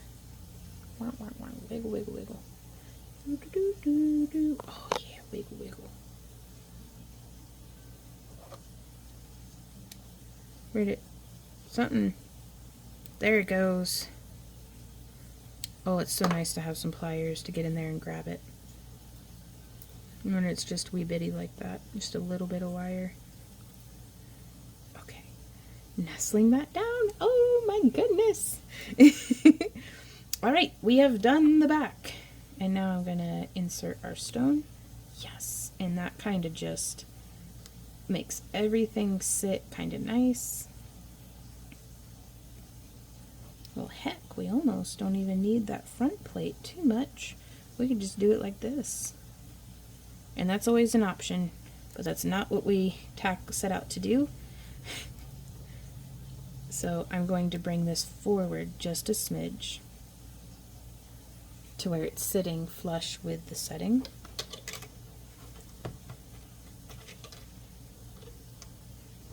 And I think that's all right. I don't think we're going to have to worry about the butt poking out, even if it does get pushed through because of the setting.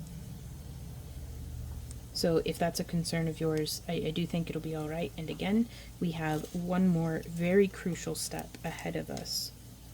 Because don't forget, we have our front plate here that has,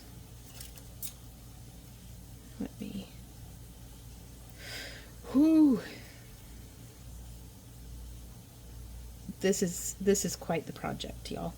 There's a lot of wires, there's a lot of everything going on, but we'll have that other easier tutorial linked, so don't forget about that. But yeah, so now we have this front plate that's just going to come and kind of sit on top. And what I'd like to achieve here, I'm not entirely certain about where to do the initial attachment. I guess we're just going to take this side. It's already coming around. So that's our right here, this wire. And I want to thread through one of these spaces on the back.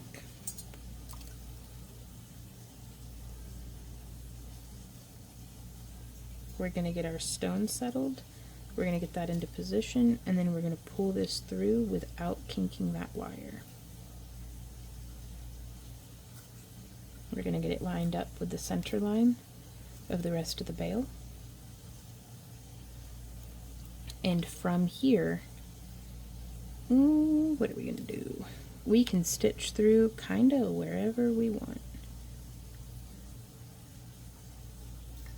I like to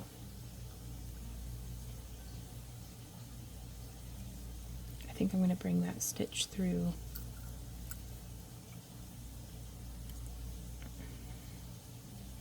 kind of on the back side here.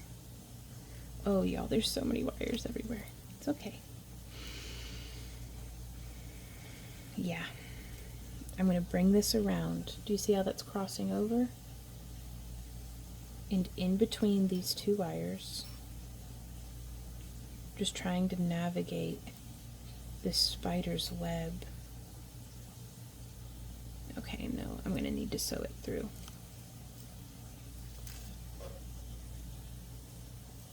So inside that frame, and then back up and through right here. And you'll see, hopefully in a moment, you'll get the gist of what it is that I'm trying to do. And you'll be able to figure out on your own piece of how to make that work.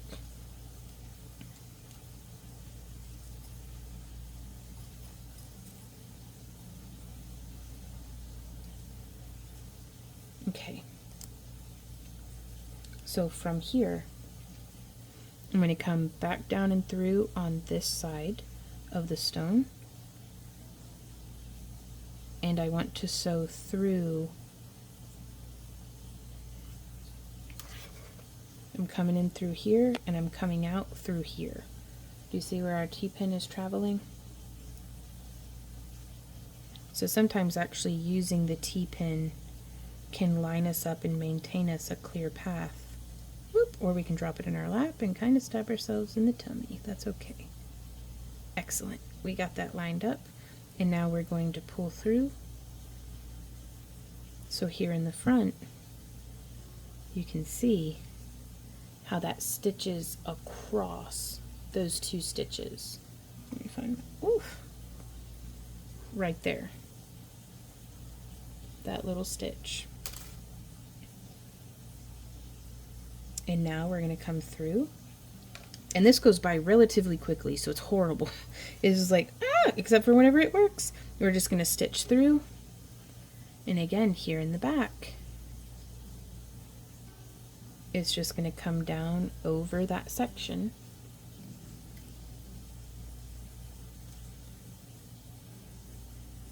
And then we'll come around here to the front. And I think I'm actually going to sew back stitch. It doesn't really matter.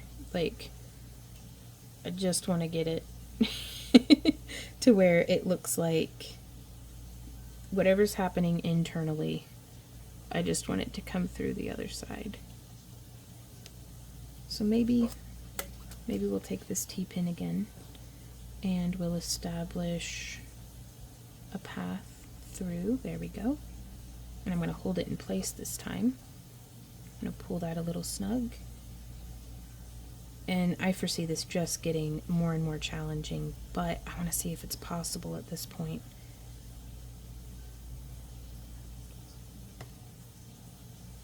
Okay, there we go. The T-pin's just holding kind of the stone out of the way and letting me know that if I can get the T-pin through there, I certainly can get our wire through. So now I pull that down, and you see how that kind of grounds it right there?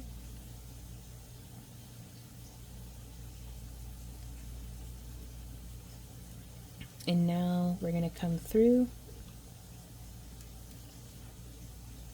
on the back side here, through to the front, which I actually think I'm going to travel this down a little ways. This will be fine. So we've got, I did a second one over this one, that's okay. You can do multiple if you want, but I think this will be alright.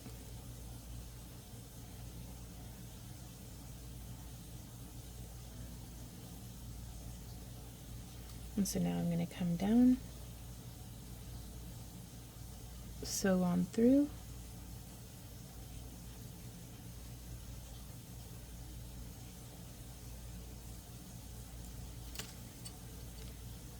so I've gotten it through the front sides and I'm here on the back, and I just used my fingernail. You could use your pliers to encourage it to go through where you want it to.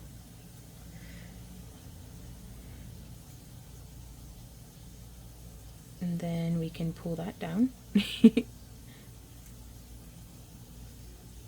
And that binds that stitch. And then I'm going to come up through from behind. Whoop, through both.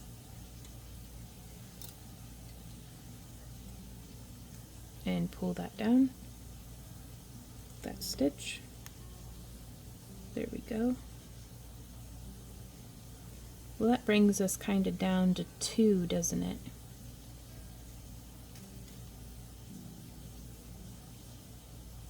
It still works. I'm exploring. I don't really know what's going on. Like, I'm just figuring this stuff out as I go. I hope it's helpful to you.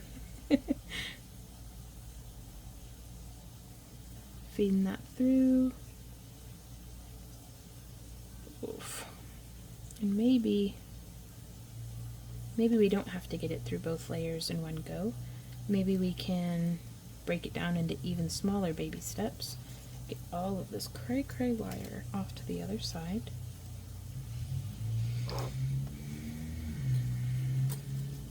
And then from here, let's come up through I'm just going to do a little bit of a curve in my wire to make it a bit more of a curved needle, actually, so we can get that up and through.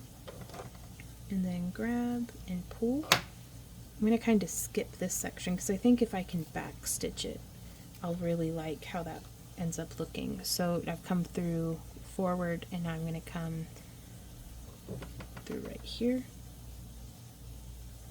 because I don't much care for being able to see all those little stringy bits of wire around the perimeter of the I don't think you can see them from the front. Yeah, no, it seems fine.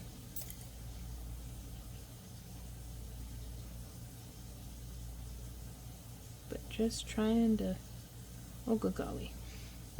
We could also just stitch through. Now let's try to be consistent. Consistency is so challenging for me, and my inclination is to want to be like, to kind of give up in the form of just changing the plan.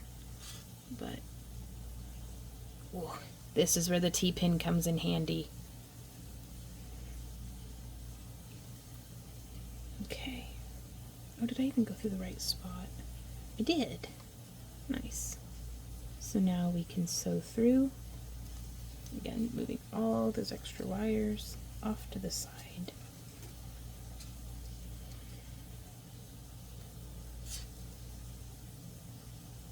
I don't know if that's where I needed to be though, because this one doesn't have a thing going across it yet, so I actually need to be lined up here. There we go. So now that T-pin is in place, I'm going to straighten out our wire so that it is more like a needle. Ooh, and just thread it on through. Remove our T-pin. And then pull this down so that it's holding, whoop, just comes right along there. And now I can take our T-pin and get it lined up. Oh, this is going so much smoother. We'll hit our stride, we'll figure these things out. And that T-pin just lets us slide right on through. And then we pull down, and that grounds us out right there.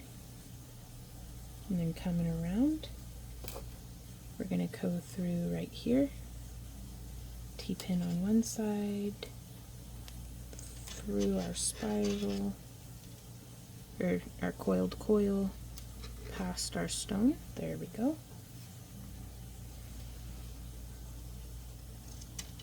Up and through. Pulling through this away,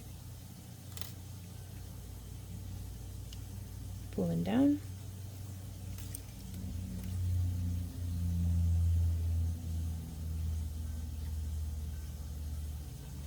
oh, I think I'm going to back stitch this one because it looks like I went through on the wrong side. In which case, let's take our T-pin, get everything on in there. Feed it through.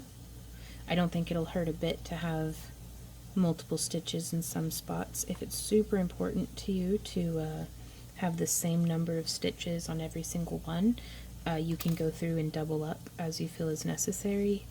I think if anybody notices that I did more stitches on 2 on one and ones on others, they get 10 points to Gryffindor or something, because they've got a good eye to be able to spot that. So we'll just feed that through, grab and pull. Whoo, and then we get to start in on the bail.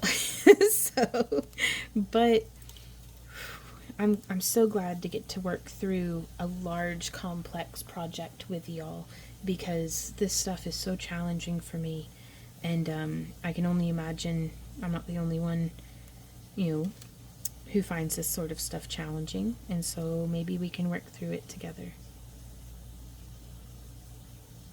So there we go, and I'm just feeding this one through wherever it comes out on the back is where it comes out. But here we have some troubleshooting. If it travels through and it's just like, boo, and we don't like it, okay, then I've come through the middle of this little part here. So now I'm gonna make the tip of our wire nice and straight again. I'm gonna sew through to make sure that I have come around something, and then I'm gonna feed this up through the back, paying attention to which side of that little spiral or that little wire I'm on. I'm gonna get this pulled through. We want to make sure that our wire is not kinking.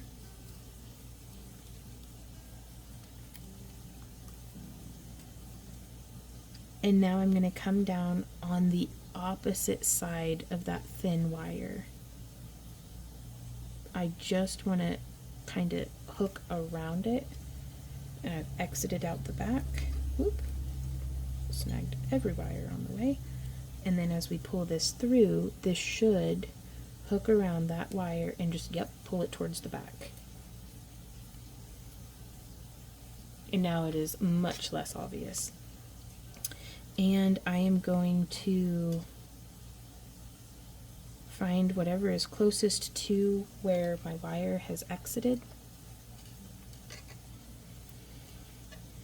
And I'm going to thread through right here. Make a little bit of a hook with our, nope, too much. Oh, boo. Yeah, I'm just gonna try to bind off to this spiral tip that's right here. So there's 1, 2, and 3. I think that'll be plenty, because all of those wires are so contained inside the frame. Making sure there's no little pokey bits. Hooey. Alright, yo. Pulling this up and out of the way, we now get to figure out where all of these other wires originated from.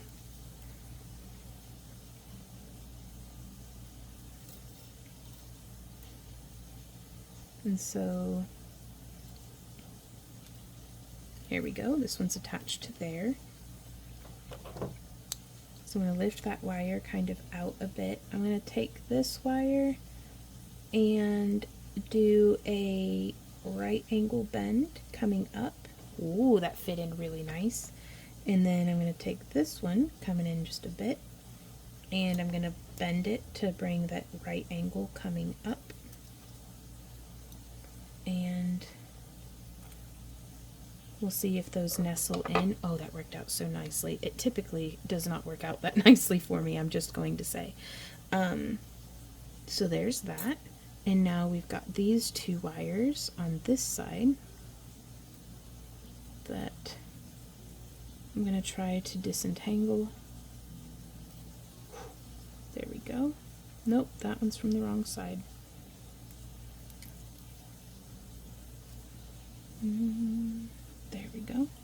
So just bringing them around to the front enough that now I can grab it and do a nice right angle bend, or try to, and then grab it and try to get it to just, I'm only focusing on that little bend because if I focus on the rest of the wire, I get completely overwhelmed and it's just like, oh my god, there's so much. So that one's attached to the bail. Very cool. And then these ones are coming up out the top. And then we've got these 2 wires, and then we still have all these ones, you guys. Okay. So I think what I'm going to do is I'm going to snip this one. And then I'm going to take my round nose pliers, and I'm going to grab it, and I'm going to just make a little tight loop. Very much like how we did down here. There we go. Nice and tight, nice and closed, keeping things from slipping off all over the place. And then this one we can come around, perhaps. I'm going to snip, oops, loud noises, sorry, right there. And I'm going to use our flat nose, or our bent nose pliers to just kind of hide it. Yep, just hide the tip of that wire on in. I could have done a better job on the curve or something, but I'm not too worried about it. And then this one we can bring around, and we've got this little bit of wire protruding from right here that I can't quite tell what it was attached to. But I'm going to go around all 3 of these. And I'm going to try to have it be, yeah. Nope, just around the 2. Nope, just around the 1. So, 1, 2, 3, 4, 5, 6, 7, 8, 9, 10, 11, 12, 13, 14, 15, 16, 17, 18, 19, 20. Let's give it the old squishy smush and cinch. And then I'm going to start just bending it around right there. 1, 2, 3, squeeze, 4, 5, squeeze. So now we've come around enough. 6, 7. I'm just trying to get it lined up with where I can come through.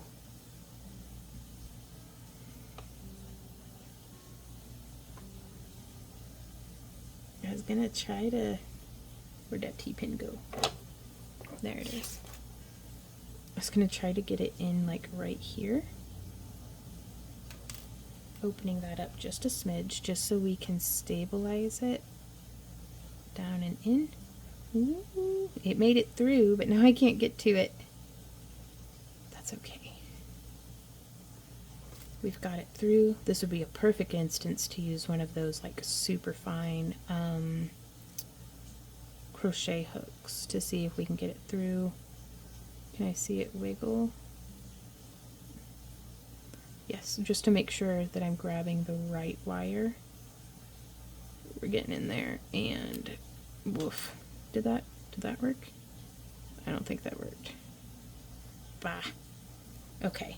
Well, let's try somewhere else then. I think maybe just going around all of them. Or maybe let's figure 8 it and feed it in from behind. Oh, y'all, I've been working on this project till my eyes crossed, and my advice that I'd give you is it's okay to set down a project and walk away from it, but I've got to get through this. At the time of recording, we've got so much going on with just our family life. Just with having family here at all has been so amazing. So, I'm trying to get all of my recording done in like one sitting. That way I can enjoy the last weeks of our last summer with our niece Maddie. For those of y'all who've been following along with the channel for years and years, it's been such a blessing to get to spend the summers with our niece, and all wonderful things unfortunately must come to an end, but every end is some other, that's the opportunity for something new to begin. And so I'm not lamenting the end being here, but I do want to be able to enjoy it. Nothing quite like the last summer vacation before your senior year. And I'm so excited for her, and I want to be able to be present. And so I'm trying to get all my recording done so that I can just enjoy sitting on the couch together and stuff. And we do have our eldest niece living with us as well this summer. She's in state with us now, so we'll get to, we're getting to see much more of her, and that's a new beginning for us as well. But yeah, so I can't quite take a break right now, but if you need to, take a break. Alright, so this one's coming off from right here. And so now I'm going to sew through this little loop that we made. This part has not been planned. I am being opportunistic, I think could be the term. So just threading through spots 1 and 2 to bring them together. just like that. And I think I like freeform wire wraps, you guys. I think I like them best when it's, I don't really know how this one's going to end. I like starting with a plan and then abandoning it. Creatively, of course. Which is so weird because that's like the opposite of how my husband and I are in our day-to-day existence. We love a plan and then sticking to it. But I get to go on unscheduled adventures with my crafting, so we did 2 and then we did 5 little wraps there on the side.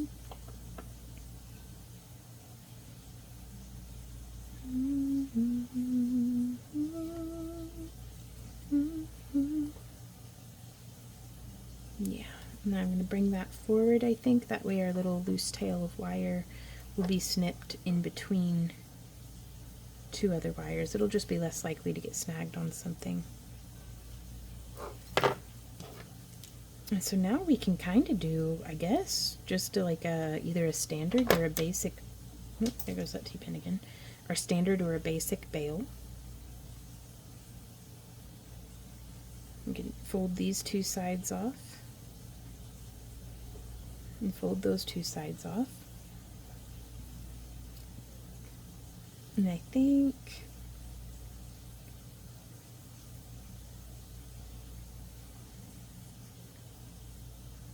well, on this one what we had done is we had woven everything very meticulously and like clean, or tried to, and then brought it down and did like stabilizing, but I don't really want to cover that part. So what are we going to do with these 2 wires? So I think what we're going to do is bring these around, and I'm just going to make an itsy bitsy spiral out of them. And we'll take the innermost one and bring it down and around like that. And then I'm going to snip. Whoop, there that goes.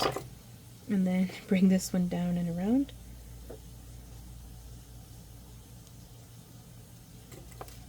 And snip. And then use our round nose pliers. Whoop, bumping my head on the tripod. To bring that down and around.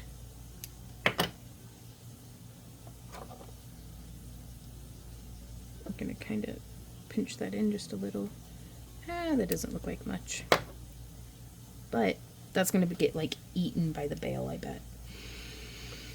So speaking of which, let's go ahead and take this wire off towards the back and go ahead and snip it.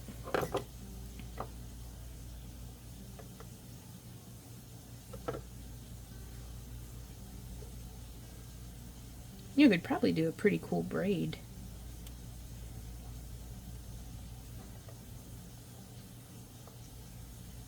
But I want something kind of, I'm going to aim for what is challenging for me, and that is sleek and minimal. So I'm going to try to do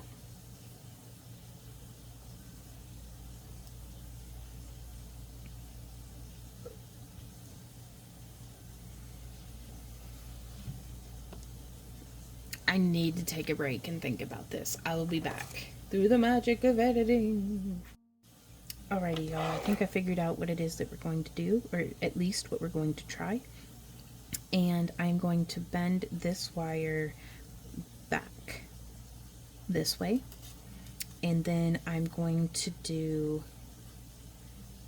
try to keep these parallel, which that is always a little challenging for me, but we'll figure it out.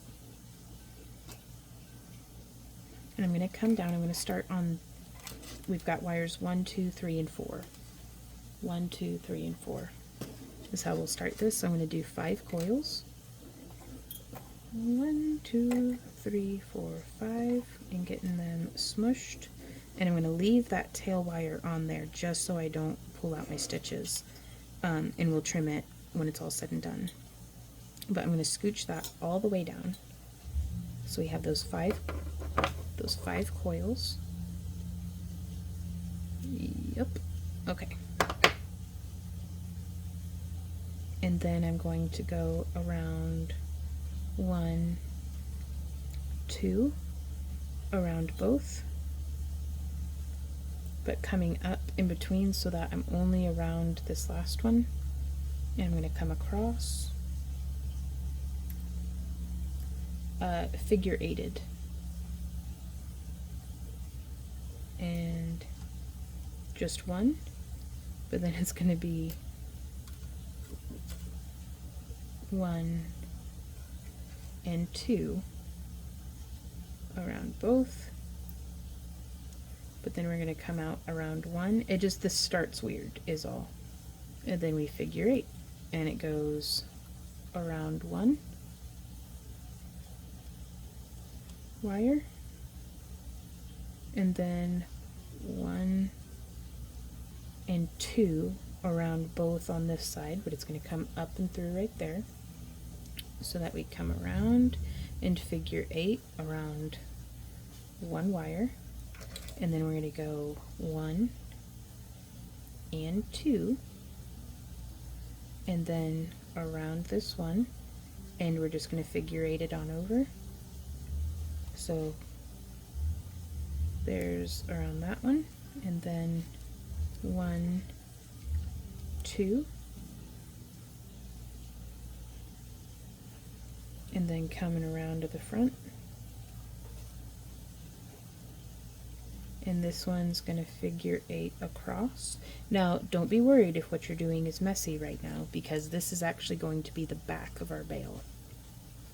So there's 1 and 2 around wires 3 and 4, so the 2 wires to the left of the bale and the 2 wires right to the bale. So sometimes I think I'm going to be like, we'll do 2 stitches around wire 1, and it's like, my brain doesn't work like that right now at all.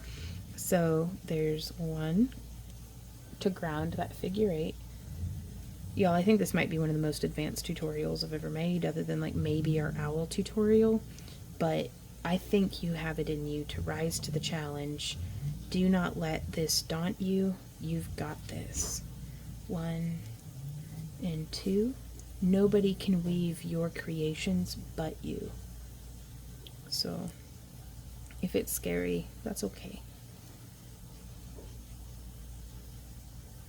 The worst thing that can happen right now is that we'll learn something. Like, if it's messy, if it's terrible, that's okay. We learned. 2, then grounding it out, coming across, 1 around that first wire, again to get that figure 8 going, and then 1, 2 around them both, and then 1 to ground it out and get that figure 8 going, 1, 1, 2, and then 1 coming across. There's 1, 1, 2, grounding it out, coming across, grounding that out, 1, 2. What I mean by grounding that out is that stabilizing stitch keeps these guys from slipping around, and it stabilizes our figure 8 and gives us a consistent point to start and come across from. So there's 1, 2, 1 around 1, coming across, figure 8 style, 1, and then 1, 2, and then grounding it out. Now I don't know if I'd mentioned, but I'd started with 15 feet of our coiling wire, because bales can really eat it up. 1, 2, grounding it out, coming across, 1, 1, 2, grounding it out, coming across, 1, 1, 2, 1, coming across, 1, 1, 2, 1, 1, 1, 2 around both, grounding it out, coming across figure 8 style. Just checking in, oh, that's looking nice, y'all. That is looking nice. Keeping it nice and compressed. Oh my goodness. Oh, a little bit of a stretch and a bend. And right back to it. There's 1, then 1, 2, grounding it out before crossing, 1, 1, 2, grounding it out,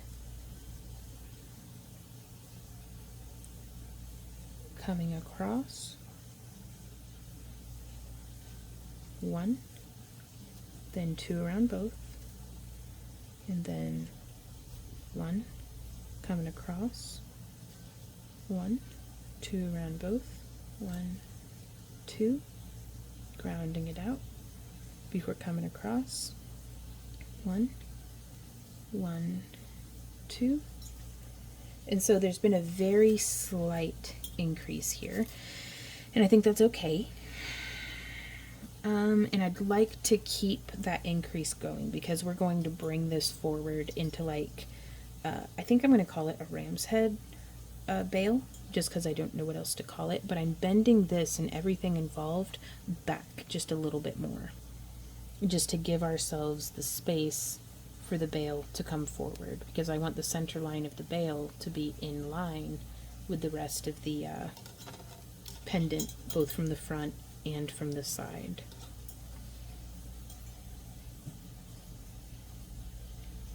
So our lines are a little jank right here, and I don't know what happened, but I'm just gonna get in there and like smush. Ah, perfect.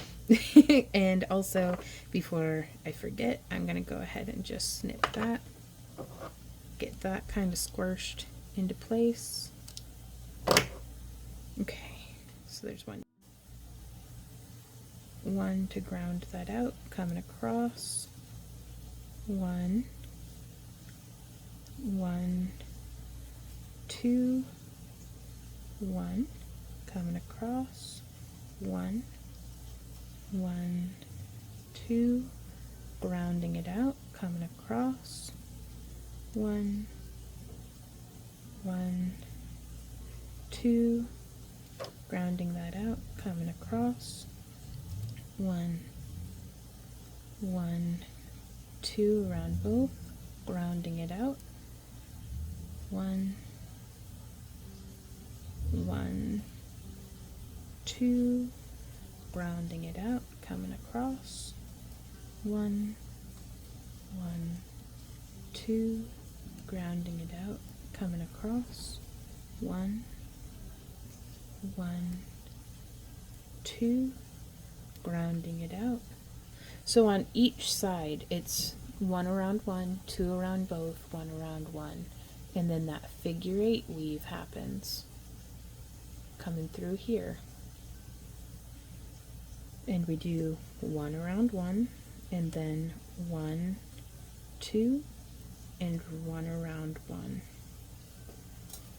I know that this tutorial is getting long, you guys, but this is just how long these things take. I'm kind of glad that we used the magic of editing to do some things off camera in the beginning so that I can leave more time to show y'all how to do this. But I do hope that this is helpful to y'all. You can always feel free to skip on ahead, but my heart is here with the beginners.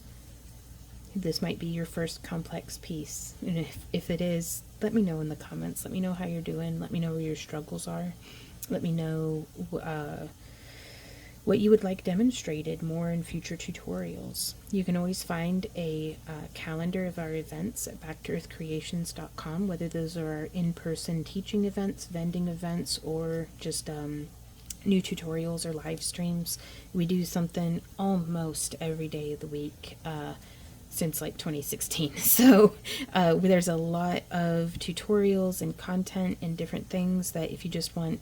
We have a lot of folks who watch our channel because they enjoy the chit chat of the live streams to keep them company in their own craft rooms. We have a lot of folks who enjoy our straight to the point tutorials.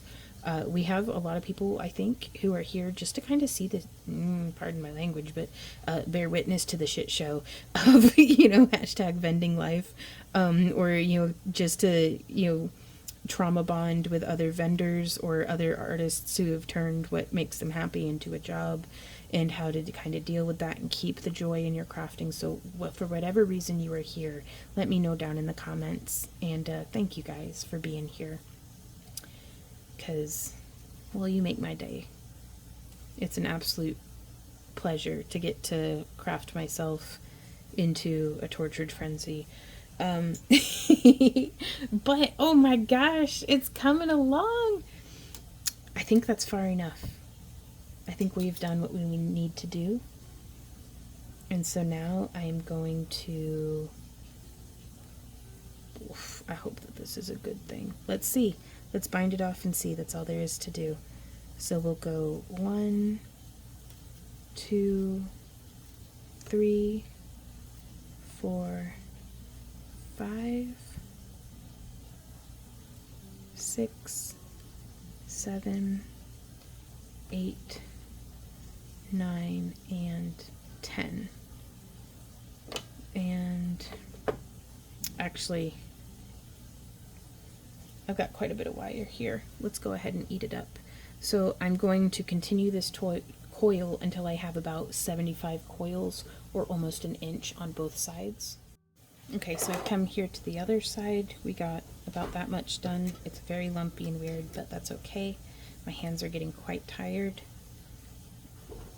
Let my sloppiness be an example to you as to why you should go ahead and take that break. But I'm just coming around, and 1, 2, 3, 4, 5, 6, 7, 8, 9, 10.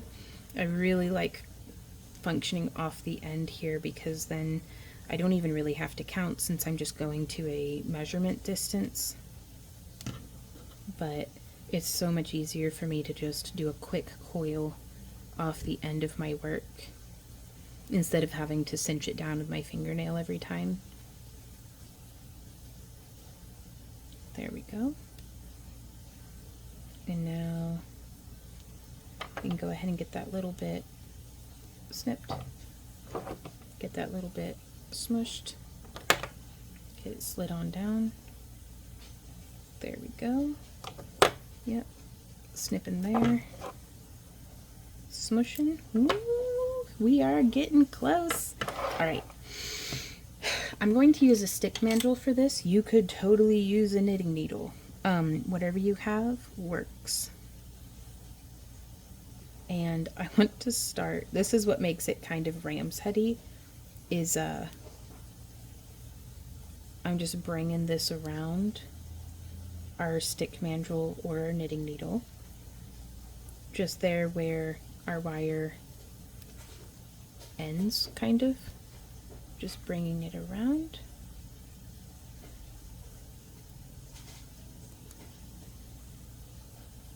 And there we go.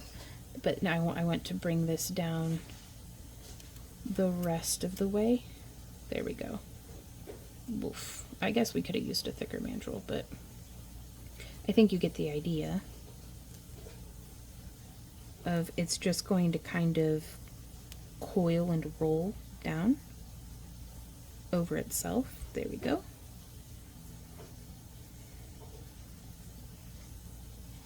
And I do love to leave it on the mandrel,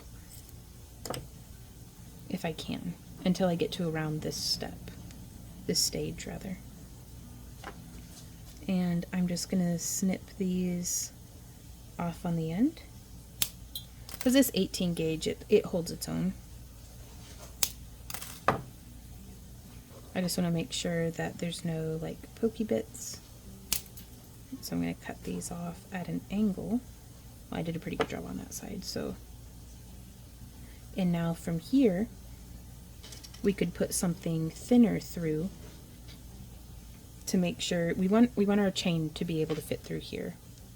Whatever chain or necklace or whatever it is that we're doing, we want it to be able to fit through. So I'm just going to bring this down, and I'm going to feed these 2 wires through to the back, just wherever you decide you'd like them to place. And then pressing and encouraging with my thumb, I'm just going to bring that down and through. Electric boogaloo. And well, that kind of,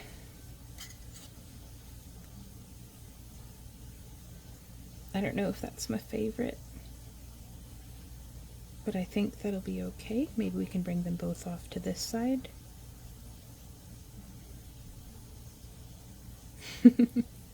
and we could feed it through again and then do it on the other side. I think that would be nice. Ooh, or we could just do this number.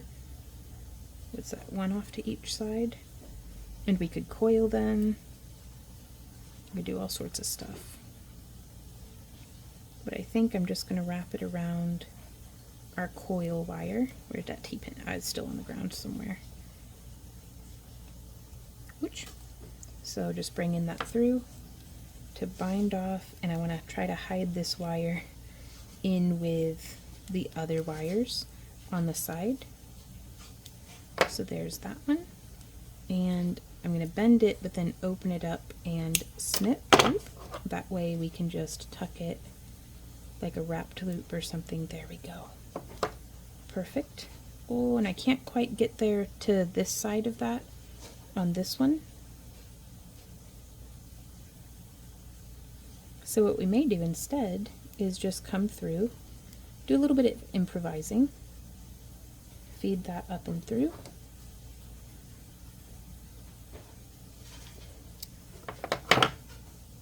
And then let's just finish it off with a little spiral. I love little spirals. So snipping off about 1 centimeter or so.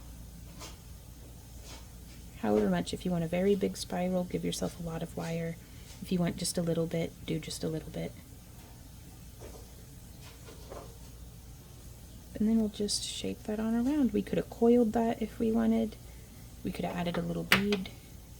But I think this is a perfectly fun, asymmetrical, can't believe I actually got it finished before today at time of recording's live stream needs to start.